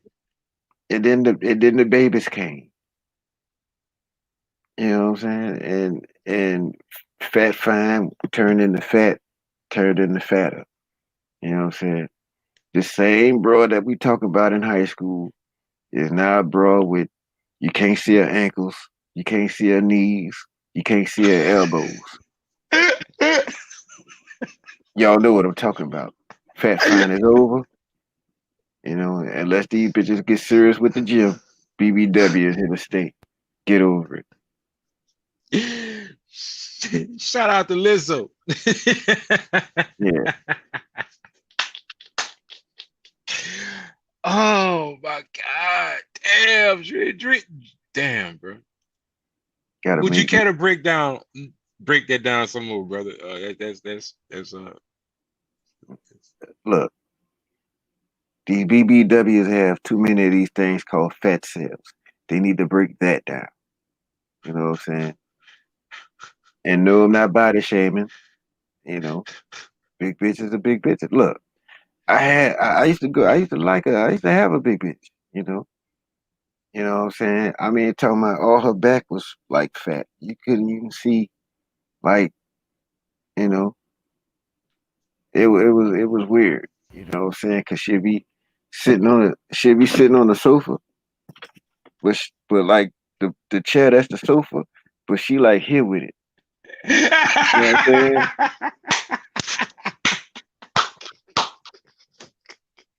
And I like, Oh I'm trying to, man. I don't roll up a weed and everything, you know what I'm saying, which is wrong because weed make you eat. And I'm already looking at this bitch, with this fat back, you know what I'm saying? And I'm like, chick, lean back, relax yourself. That bitch said, I am lean back. I'm like, oh shit. You know what I'm saying? It's crazy. Oh man, I know what you're talking about now, dog. I know just what you're talking about, bro. Because it's like, man, like you looking at her and she thinks she got a pillow propping her back up or some shit. You know what I'm Mm-hmm. saying? But that's just, ugh. But Oh Lord, Lord. I couldn't really tell her that because the bitch was taking karate classes. I ain't got time for that shit. You know what I'm saying? But you know, I ate. You know, she sucked good dick. She suck a mean one though. You know, Oh yeah, he's suck a mean shish kebab. I will yeah, give him that, bro. That's you know. one thing about a good hog, boy. But we fell out when she asked, "Drees, you want me to take my clothes out?" Nah, Nah. Oh, you told her no? fucking right. I don't see that shit. Oh man, you told her no. Oh I man. mean, it was daytime. You know what I'm saying? It was daytime. I'm having a good time. I'm sitting back. I'm watching Derrick Rose in Chicago. You know what I'm saying? The game just started. And, you know, my shit I just got popped off for the entirety of the game. You know what I mean? The whole Right. game, halftime, slurp, third quarter, slurp, commercial slurp, overtime, slurp. I'm like, man, I was loving this, but just don't, just don't put your clothes on, you know? You don't want me to put my clothes out. Why you want to? I said, bitch, because you look like 10 pounds of egg salad in an 8-pound bag, bitch. Don't put your clothes out.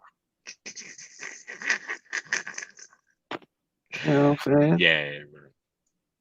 Yeah, bro. I ain't gonna lie, bro. Back, I mean, many moons ago, before I got the blue passport, man, I ain't gonna lie. I rolled on a hog or two in the head, man, and that shit traumatized me, bro. It's to the point to where it's now sometimes I just look at it and I got battle wounds from that shit. Like I slipped a disc in my back. I think I was around 18, maybe 19. And I let one of them big old girls get on top of me. I thought I could handle it, and I heard something pop. I ain't been right since, bro. And like, it was a hard lesson learned.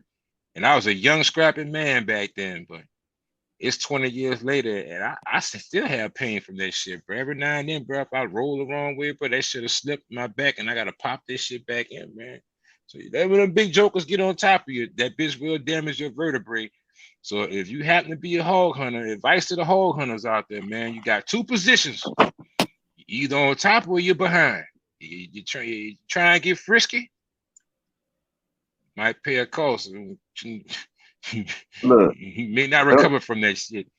don't believe the hype says BBWs need love too. Well, it's mighty hilarious that you had a name, cause I just finna tell you, nigga, don't believe the hype.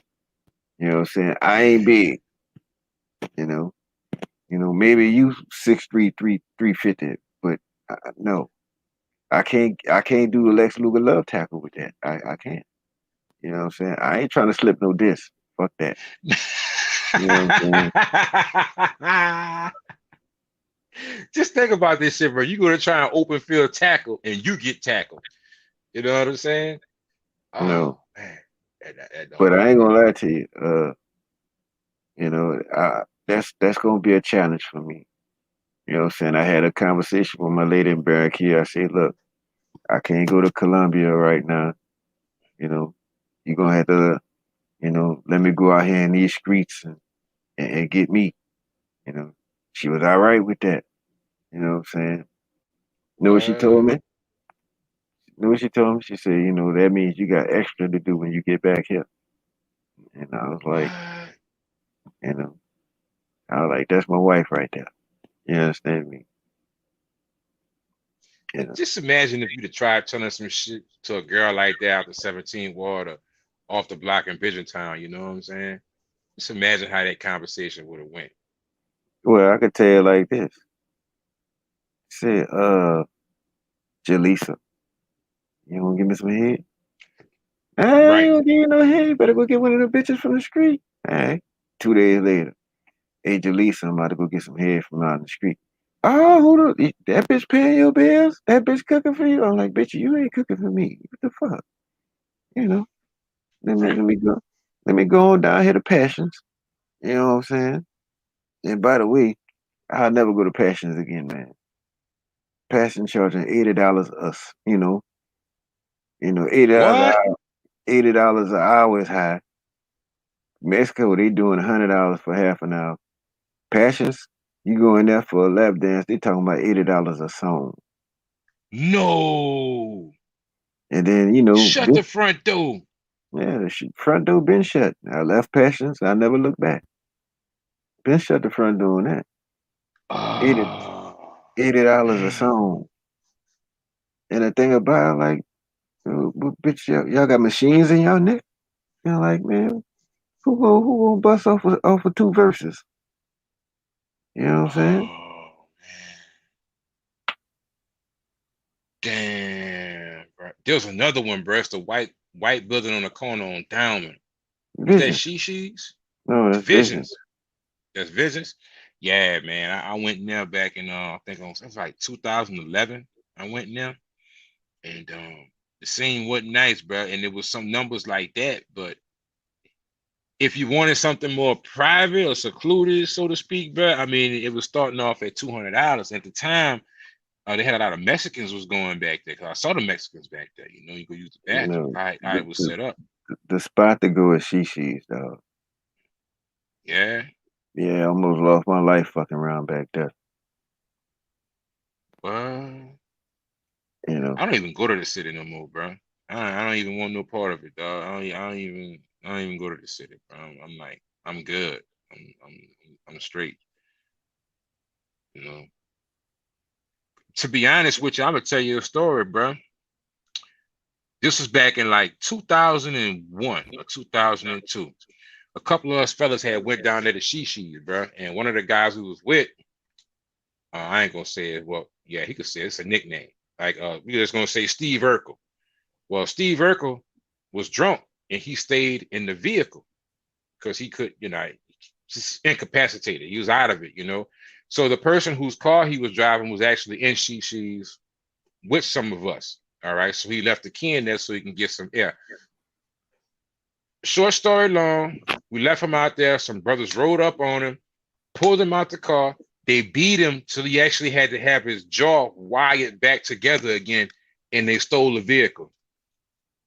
And let's just say that's the last time we ever ventured over there. They beat him up.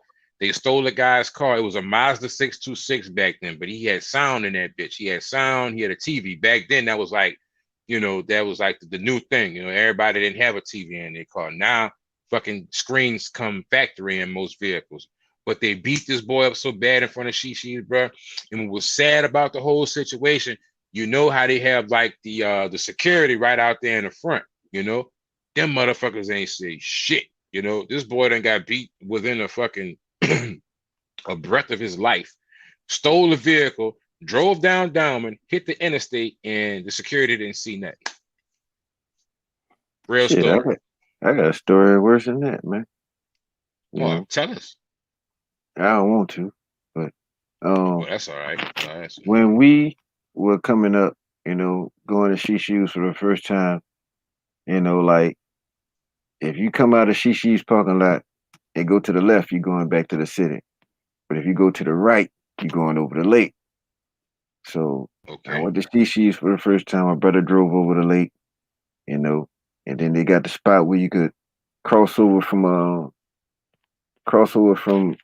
Chef to I-10 or go to Highway 11 and cross the lake that way. So, the whole deal was if you picked up a broad, you immediately just make the motherfucking right and go over the lake, pull to a stop and say, bitch, if you want to ride home, hit this wood up. You know what I'm saying? Y'all niggas is rootless. Well, that was the freebie then. You know what I'm saying? He just want to ride home, Here you go, right here. Trees. That's you right there. Well, this is the opposite of hard on hoes. This is the opposite. So I finally got me my whip. I had a whip, and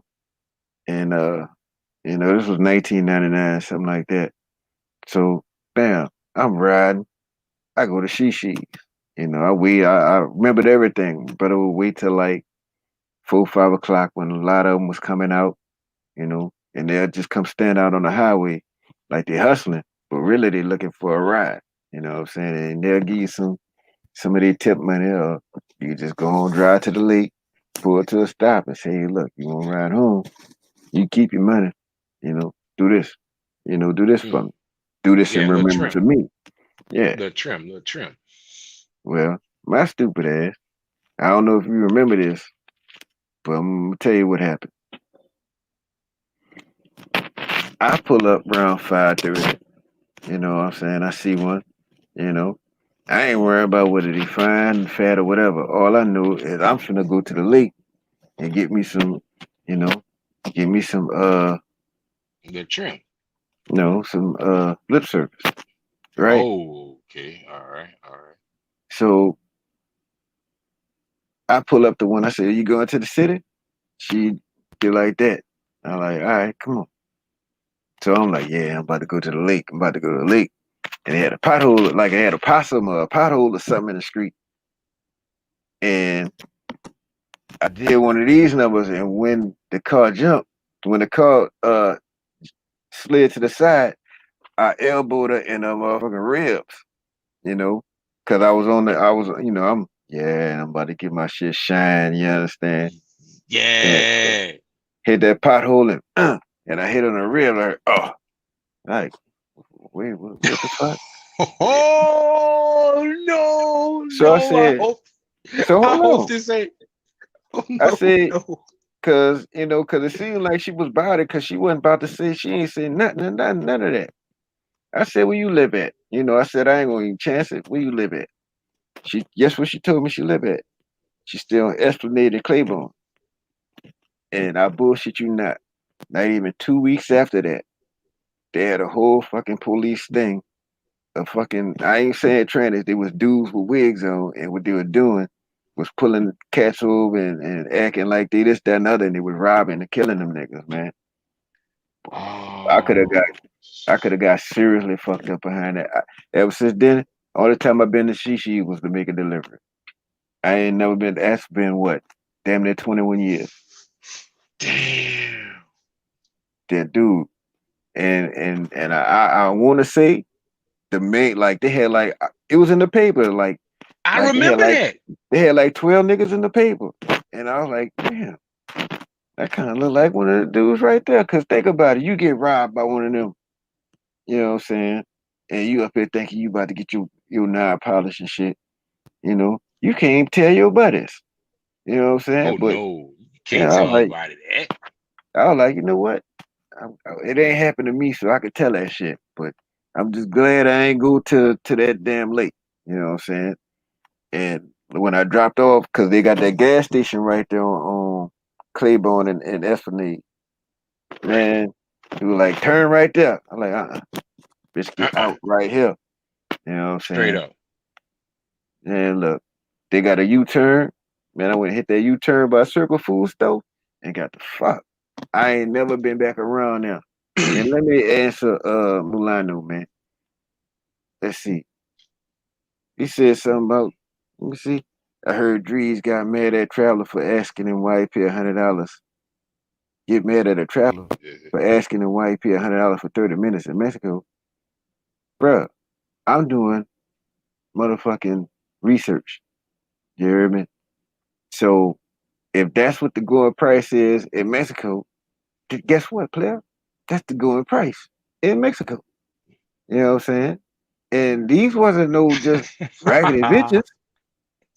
These were top notch bitches. And the going price in Mexico is 100 for 30 minutes. You could pay 100 for your 30 minutes, or you can see the cartel people come to your door. And that's worse than the popo knocking at your door though. Cause when they get you and take you, you ain't coming back. Which is why I had to talk about your motherfucking partner, player. Your My partner. Hold on, wait. My partner is your partner, so your partner is my partner. Well, Who is our you partner. talking about, bro? I Our don't even partner. know who you're talking about. Our partner. You know Okay, what I'm saying? I don't know who this is. I won't know who it is. I can't tell you that right now. You know, I ain't trying to, you know, Oh, ruin that man's travel career. But he got into it with somebody because he went and got somebody from the 7th floor. And he didn't want to pay the tip. Tip wasn't nothing but $1. So, and the thing about it, they'll always ask for a drink. And what I was trying to tell him, I said, if you're gonna buy the man, where you from, Milano Travel Boy? You know what I'm saying? Use regular English or your regular lingo, man. Stop trying to talk like people from the 17th. That's not you, player. And plus, oh. we don't wear big ass hats like that. You know what I'm saying? So so he got upset. Instead of him just going and take his trophy to the room, he decides to go downstairs and talk with the manager. Now, yeah, I won't pay no tip. She always trying to buy the highest drink. I'm like, bro, if she asks you to buy a drink, just buy the beer. The beer costs less. You know, see the thing about it, if you buy them a beer, they get a kickback for whatever beer you buy. So you just buy the beer, it costs the least, you know, or you just get a doorman a tip, you get a bouncer tip, roll out. I don't want to pay no tip. I don't want to buy no beers. And he go downstairs. Listen, I ain't paying no damn tip. And he have a whole conversation with the man. And then all of a sudden, this dude decided to pull his phone out and try to put it on the man. I'm like, bro, that's cartel right there. Is You he still man, alive? yeah. Oh, You know what I'm man. So, okay, let me get this right. Once he pulled the camera out, did he proceed to record the conversation? saying? And Yeah, he the man was recorded. on the camera? Well, not the whole time he showed his face. I was like, yeah, man, that'll get the knock at you doing a potato sack across your face, man. Wake up in the desert somewhere, man. Oh man. You know what I'm saying? Yeah. I don't believe rumors. I go to the source. Man, I'm not a source. I'm just telling you what happened from asking the people. I was just there. You know what I'm saying? But it's an inside and outside game to that whole place. You know, don't let me come there and get your Creole women and show you how to do it. Hey, that's cool. Go I would ahead. love to see that. I would love to see you come down here and fuck with these motherfuckers and see how far you Yeah, get. yeah. Tell you, yeah. Come down here with that. Yeah, what's going on, baby? I come down here with that. Yeah, watch what happens. You know what I'm saying? And we'll tell you, get your stupid ass from around me. I'm telling you, that's what happens. They gonna curse you out. You know what I'm saying? Bro, these bros are nuts down here, man. You know what I'm saying? Yeah, You know, bro. They just, and, yeah.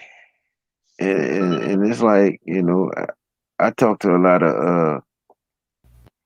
of Spanish folk here now. You know what I'm saying? You got Spanish folk here from Guatemala, Honduras. Mostly it's a lot of Central America. You know what I'm saying? The Hondurans are taking over. But Oh, they are? I didn't know that. well, on your side, on across the river, there's a lot of Dominicans over there. And That's Haitians. why I'm saying, yeah, Dominicans. I didn't know Hondurans, so I was like, that's new. Nah, they all over the spot. You know what I'm saying? But but it's an inside and outside game to that whole spot. Like inside on that 7th floor, they charging like 100 for 30. But you know, I don't want to talk about that. It's an inside and outside game to it. If you don't know it, then you're gonna get your pockets rent. You know. With that said, Milano, stay your cheap ass in Thailand. You know what I'm saying? 1,000 baht. It's 1,000 baht. Yeah. Yeah. Still over there with them slingshot built bitches. You know what I'm saying? Still with her.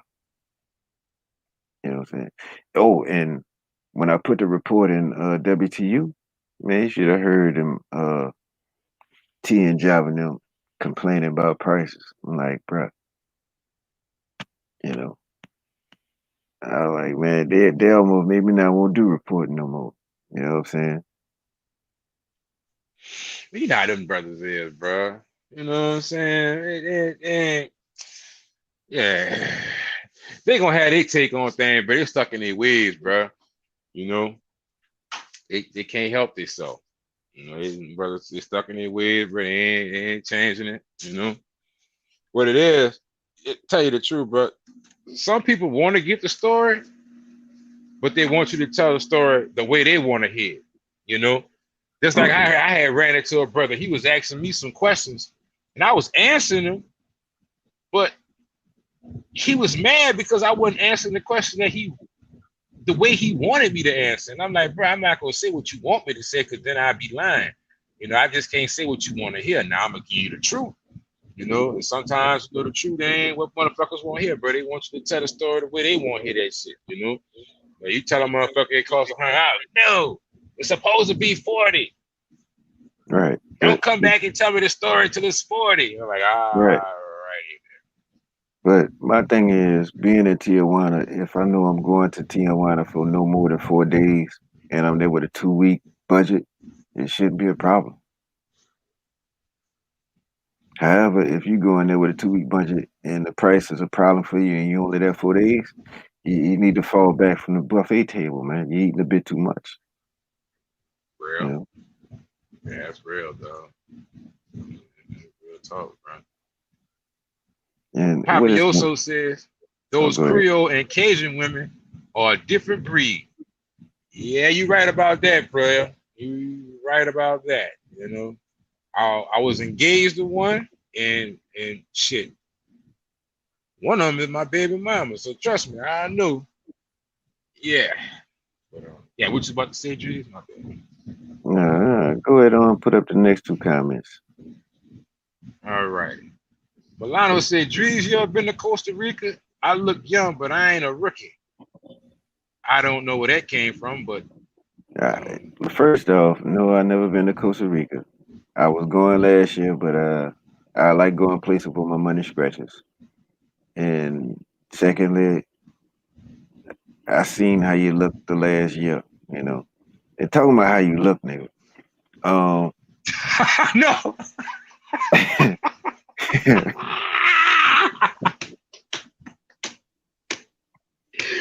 Milano, you shouldn't have said nothing about that, boy. You be leaving the door wide open, boy. Ooh. yeah. I seen what you look like without a regular shirt on. And when you was up there, when you were lifting weights with the book bag, with nothing in the book bag. You know what I'm saying? Had your little tank top on, looking like a little pre-roasted turkey. You know what I'm saying?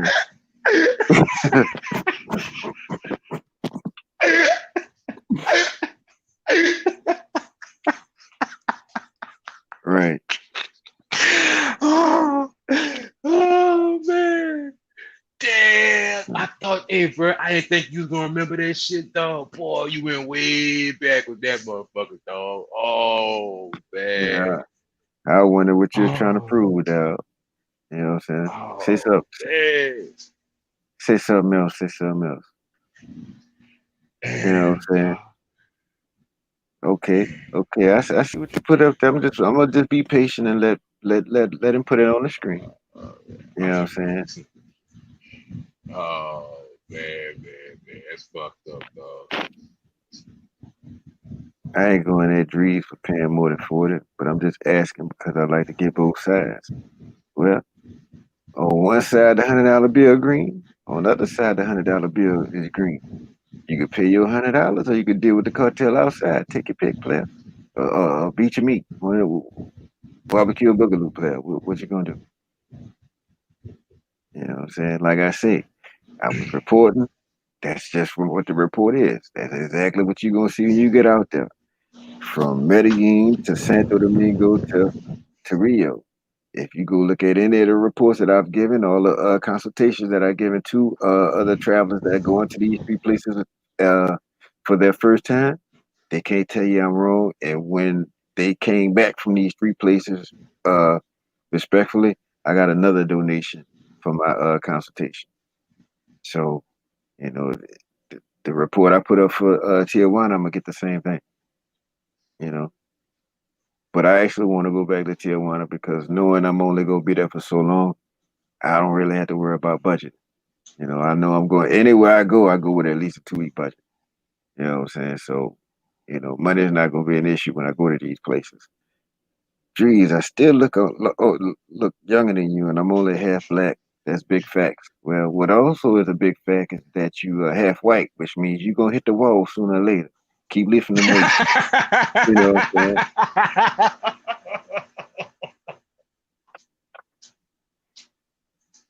You know what I'm saying? You gonna be around this bitch 40 looking 75 in a minute. I ain't tripping. You know what I'm saying? Oh man. Oh man. No. 50, 50, 50. Can't deal with me, Oh. man. You talking about you look younger than me. Let's race, nigga. See what's happening. Oh, You you know don't what I'm want to saying? do that. You know, I done seen Dre. I will say that I done been in the gym with G's. I done seen him run around the track a time or three. Yeah, you know, you don't want to. Yeah, dang, no, dang. Let's see. I'm I'm chubby, but the women still think I'm cute like a teddy bear. That's cool. It's just 2020. You know what I'm saying? See where you gonna be at in 2025. You know, when the wrinkles set in. You know what I'm saying? Dreams on the road like Cornell. Man, I ain't did nothing to nobody. You know, he, say, I ain't say did. in Dre's defense. I'm sorry, but he's responding to the comment. You know, so it's pretty much like he setting himself up for this. That's the best way I could put it. You know what I'm saying? So I don't know. I'm gonna stay out of this shit. This shit is funny as fuck, dude. Yeah, Ooh, shit. man. I ain't tripping, man. You know, so I'm too to relax. You know what I'm saying? Now, go on, throw up the next one, man. I already proved you wrong twice. I showed you was wrong about coronavirus, like you knew what the fuck was going on with coronavirus and mayor. You scared to talk to damn mayor. I don't know what the wrong was with me in the first place. And now you're going for the third strike.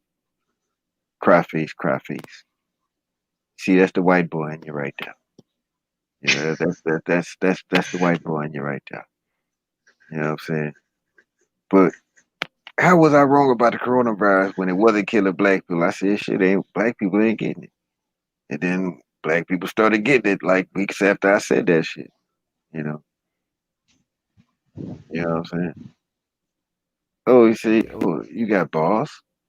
Okay. I got balls. See, you trying to start beef, Milana. I got time for no beef, bro. I ain't got no time for no beef, man. We got people out here hating on us because we could get on the plane and go wherever we want to. You know what I'm saying? You know, all that setbacks we having right now is them cats with the fuckery up there on that north coast of DR. You know, to you cats in the north coast of DR, y'all need to cut that bullshit out. You know, y'all throwing up all this money, making y'all act like y'all making these hoes' lives better. They not.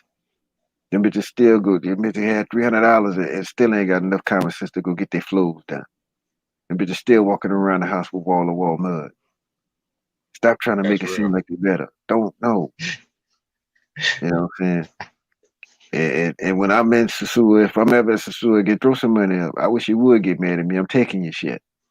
You know Dog, I ain't gonna lie, I be right there with you, dog. I ain't lie. I see some 10s and some 5 hit the ground, man. Fuck that shit. Boy, look, man, I'm gonna give me a free lunch.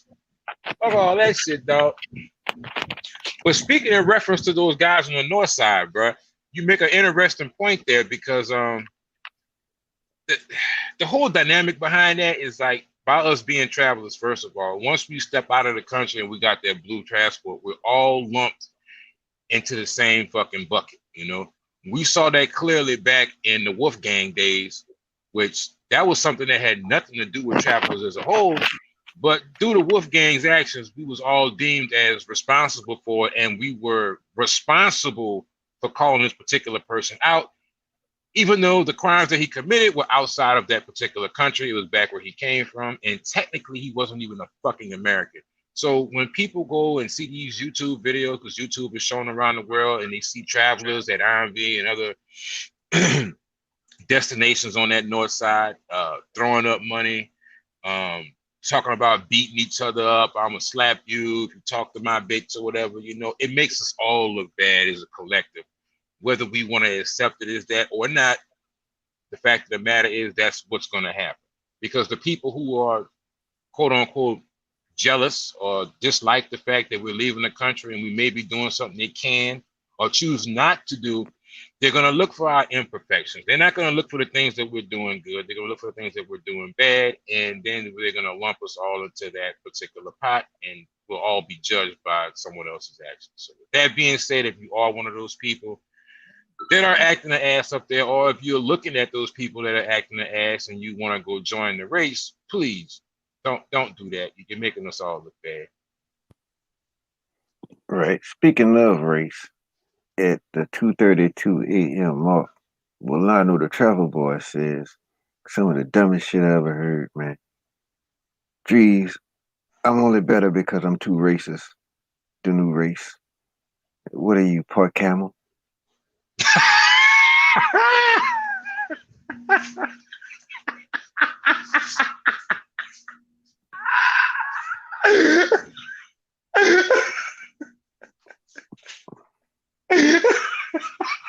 Part aardvark. Part anteater. Possum. What the fuck? You have two ethnicities, man. Oh, man. That's it. I'm throwing a towel. Get him out of there. Get him out of there.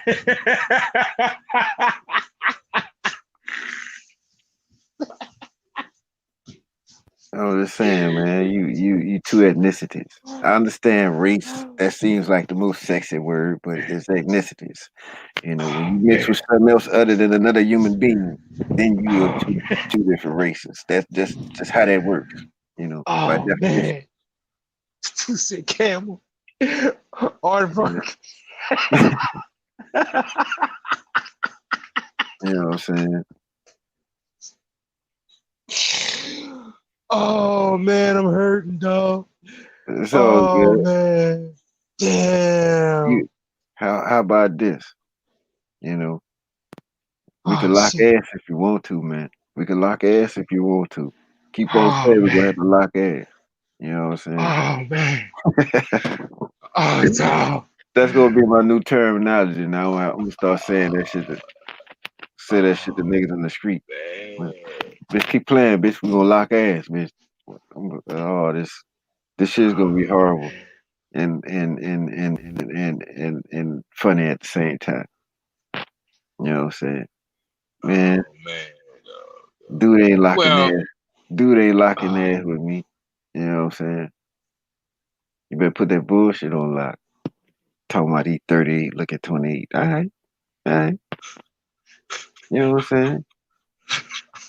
Yeah, that means you ain't got no wounds. You know what I'm saying? I got 5 bullets to the back here. I got stab wounds here. I got wounds, man. You know what I'm saying? And I still look decent. You know what I'm saying? I can still go pull the same woman you pull. But I ain't got that to do no more, man. You know what I'm saying? I got mine. I'm Native American, and that's the difference. Might as well say I'm Puerto Rican. All right, bro. Native American is American. How the fuck is that Puerto Rican?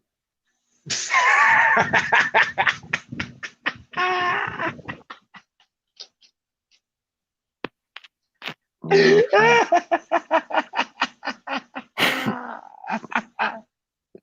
This shit hurt. This shit hurt to watch, dog. Come This back, shit is so fucking. come back on the show. You know what I'm saying? Shout out to Shea Stars, Jet Set Gang Gang in the building. Oh man. Hey, that go to link Milano, dog. If you want to come on here and attempt to defend your honor. Nah, he know he ain't doing no wrong. You know, he won't keep Oh on putting stuff up there. You know what I'm saying? You know, man.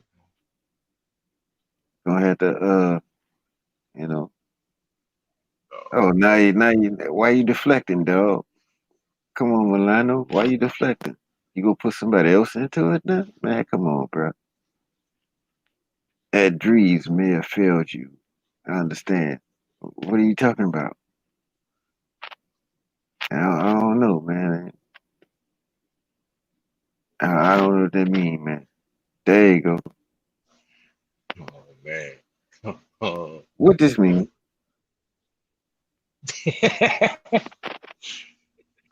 See, look it up.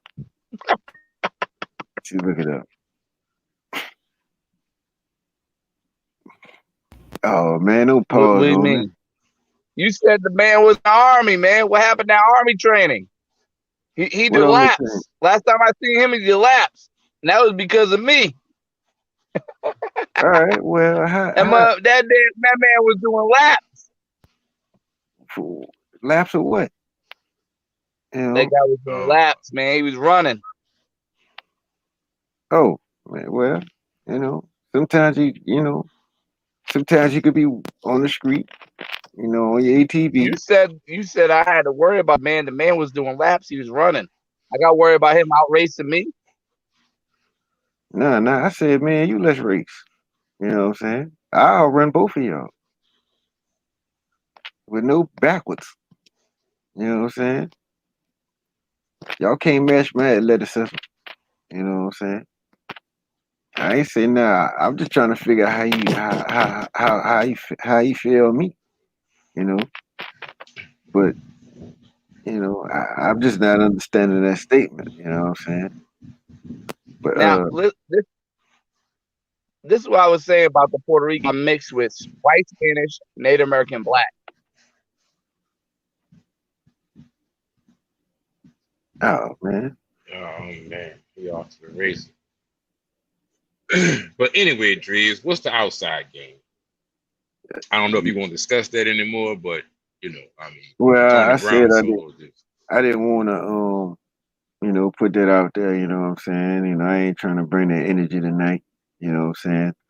You got a lot of people that are worried about, you know, about BBCs and Kim 123 is no longer here. I thought that was the only BBC watcher. You know what I'm saying? But it's a different game on the outside. But inside, let me tell you how you get them. They're charging 100 for 30. You don't go in there and look for the poutine. You don't. You go in there and look for your knob to get polished. That price automatically drops 40, 50. And then, once you get yourself right in the room, they go on them. Like the one I had the one I was with, she was like, "Oh, I like the dick. I want to fuck. I want to ride it." And I was like, todavía, what is it? So, todavía 50? No, not 50. Yeah, todavía 50. Is it 50? Yeah, 50. Is it still 50? She was like, see. And, I ended up getting my 30 minutes for 50. Now, that's inside, Now, outside, there's a whole bunch of motherfuckers who used to be inside. So if you go outside asking for the same time that they give you inside, then the motherfuckers outside gonna charge you inside prices. Okay. So if you go outside and ask them how much for an hour or 30 minutes, they're gonna charge you the same 100 that they would like they was inside. Because the majority of the motherfuckers used to be inside. As far as inside, I'm talking about inside Cascadas, inside Ibiza, inside Garcia, inside Chicago, and what is the other one? Yeah, Chicago, Ibiza, Cascadas, Garcia, and it's another one. But Garcia, I think I don't know, but it's 5 of them. And it's just people just lined up against the wall like the bitches waiting on cheese or something. The bitches just out there. But so you go outside and ask the ones outside for 20 minutes. If they give you any resemblance of a price to the people inside, trust me, there's gonna be a dude that's walking around. I don't know if he the pimp or anything like that, but they'll go and check the motherfucker for you, and that $100 will automatically come down to about 25 to 30. But it's simple. You know what I'm saying? It's simple.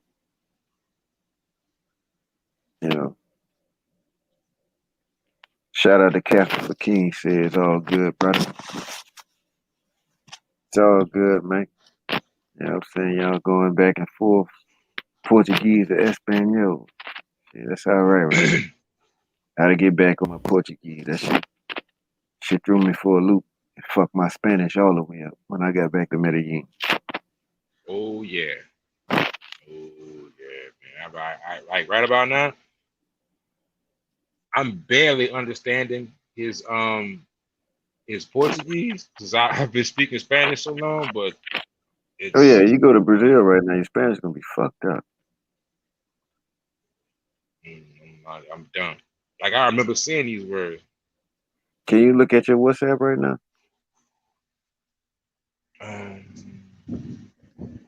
Which phone number? Let me see. I don't know. You got the red shirt on. No, I can't. All right, well, read it when you get done.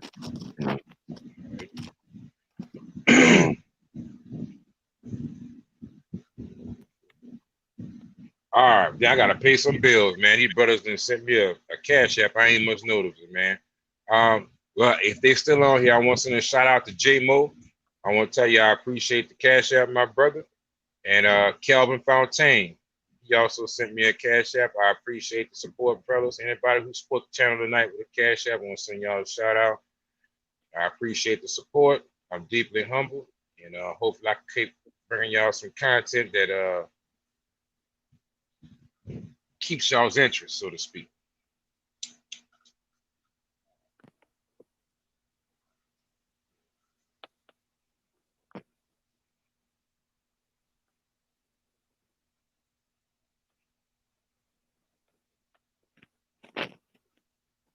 Still there, man? Yeah, I'm still here. I was just paying some bills, bro. I just paying some bills, man. That's about it, bro. But man, we're at the 3.5 hour mark, my brother. About to go ahead on and call it a night, unless it's anything else you want to share with the fellas in the chat or whatnot. Yeah. Well, for all of y'all, man, tomorrow I'm gonna be on live. I'm gonna be putting my notes together so I can have me a nice little 3-hour show, because I ain't do nothing Tuesday, Wednesday, Thursday, or tonight. So I'm definitely gonna throw down tomorrow. And Mulano, don't come to my channel tomorrow with that bullshit. I'm telling you now. You know what I'm saying? Just because you told him that, he gonna make sure you show up. Trust me, I know how you That's think. cool. That's cool. Milano, show up tomorrow. Just don't be saying no dumb shit. I would love to see Drees get see. That's the black side of you. You can't even put your sense together.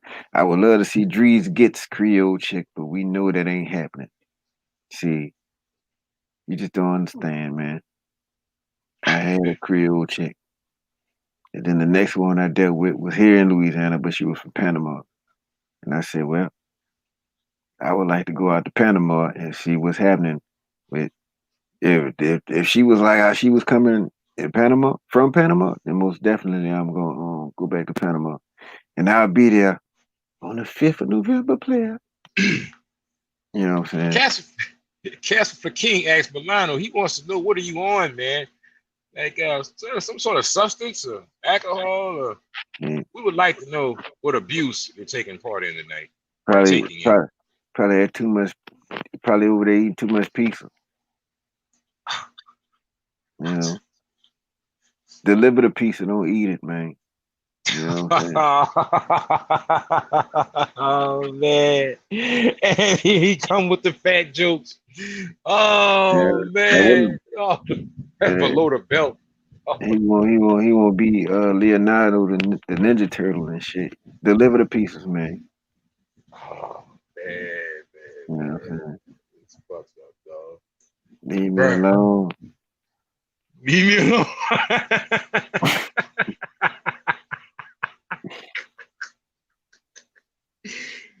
Damn, bro.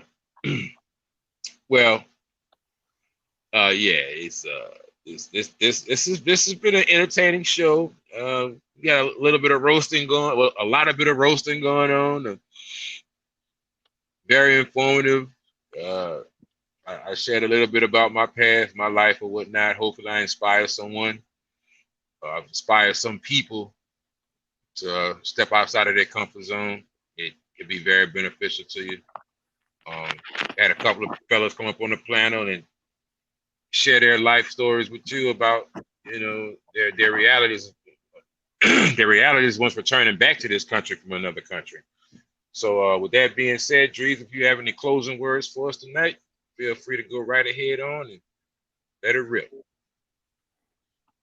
As usual, man, please continue to walk the peaceful path rather than the tightrope given that makes others content with your being miserable. And as far as you, Milano,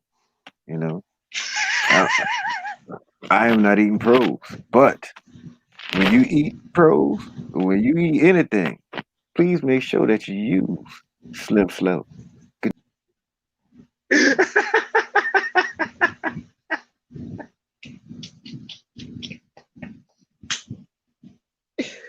Oh my God, man.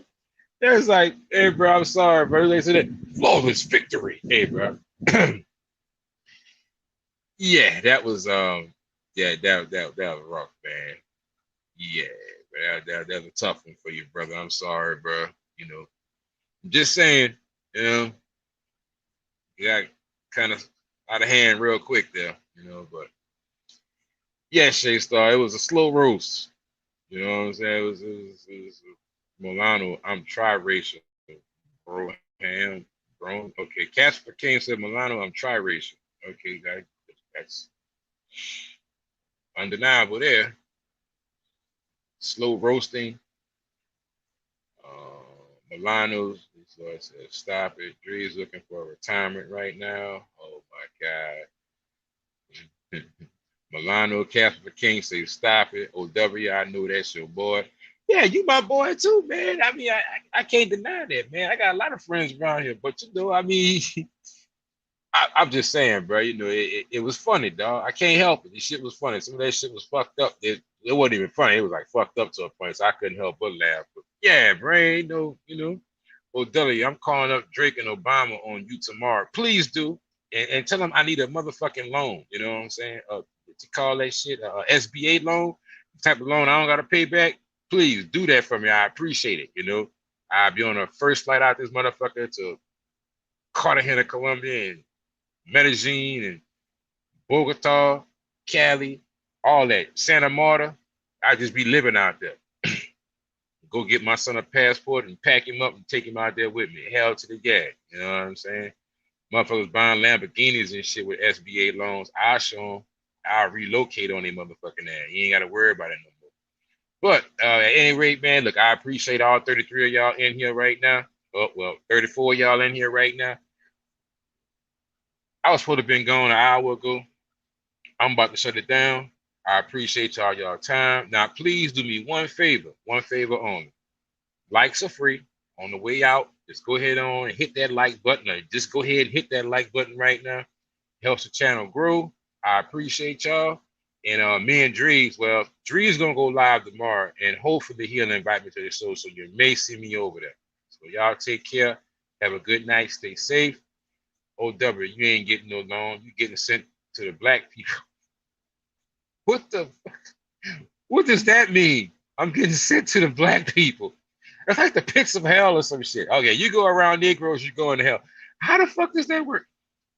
It wouldn't necessarily be a punishment, depending on what type of black people though. You know, black people is one thing, but niggas, no. Milano the Travel Boy, you are not welcome to my.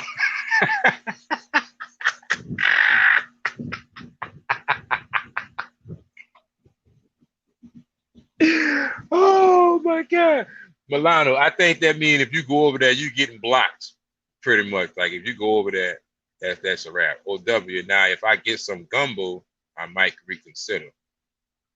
I don't know, bro. I don't know about the gumbo thing. Leave me alone. Damn, dog. That's fucked up. That's fucked up. Nigga said, leave me alone. Oh, man. I know I'm not, because I'm not fully black. Man. It's been a hell of a night, boy. Yeah. And when Milano and Drees, they finished this, y'all finished the show strong, bro. I gotta give it to y'all, bro. Y'all finished that motherfucker strong, bro. I ain't gonna lie, dog. Y'all age to the neck, bro. That shit was crazy, yo. OW, I'll be voting for Trump in October. Man. Okay. I don't really do the politics thing, but you know, to each his own, bro. You know, my take on that, it don't matter who we vote for. If we do or we don't, you know, when it's all said and done, there's a system of checks and balances set up, like the Senate, House of Representatives. These people sit down and they're gonna do what they want to do. There it is, you know. There's only so much an executive order could do. But anyway, I'm about to get off of that shit. Y'all have a good night, man. And y'all do it. I thought Milano was found. Leave me alone.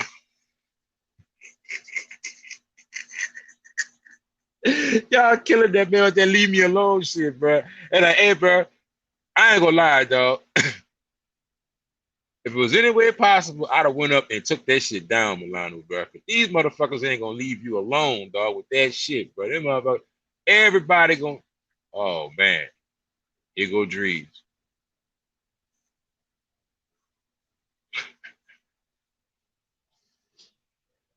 Oh man. All y'all brothers done left the country and came back. And one thing that hold true, y'all motherfuckers still know how to roast the fuck out of somebody. Y'all is like an eternal roastathon, you know? I ain't just going back and forth. It's a never-ending roast. The roast will carry on. Even in the chat section. This is how you bring in. Exactly, Shay Star. This is just how you bring in a Friday. A never-ending roast. 350 practice of karate with this black belt. Man.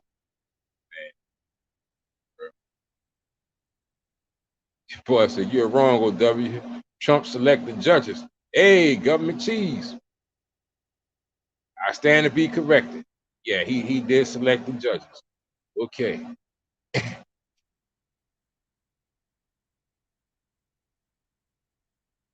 I make money every time they watch it. Okay. Milano said, nah. Milano is fam at this point. Yeah, yep, he is fam. I give him that, you know. He got a good chin, bro. Because he done took some shots tonight. He's still swinging. I give him that. Drees scared of DR because of the curfew. I don't know what that means. But anyway, let me get off of here, man. Y'all boys gonna sit up here and roast the shit out of each other to oblivion. And I'm just sitting here reading this shit, egging this shit on, bro. I ain't no fucking better. You know, I'm making matters work. All right, fellas, y'all be easy, bro. W, you know, it's too. Don't deny it. Now you won't drag me into it now. All right, how that shit go? You drag me down into that shit, man. That's between you and the rest of these people in this chat. Y'all got going on the roastathon. All right, I don't want no more.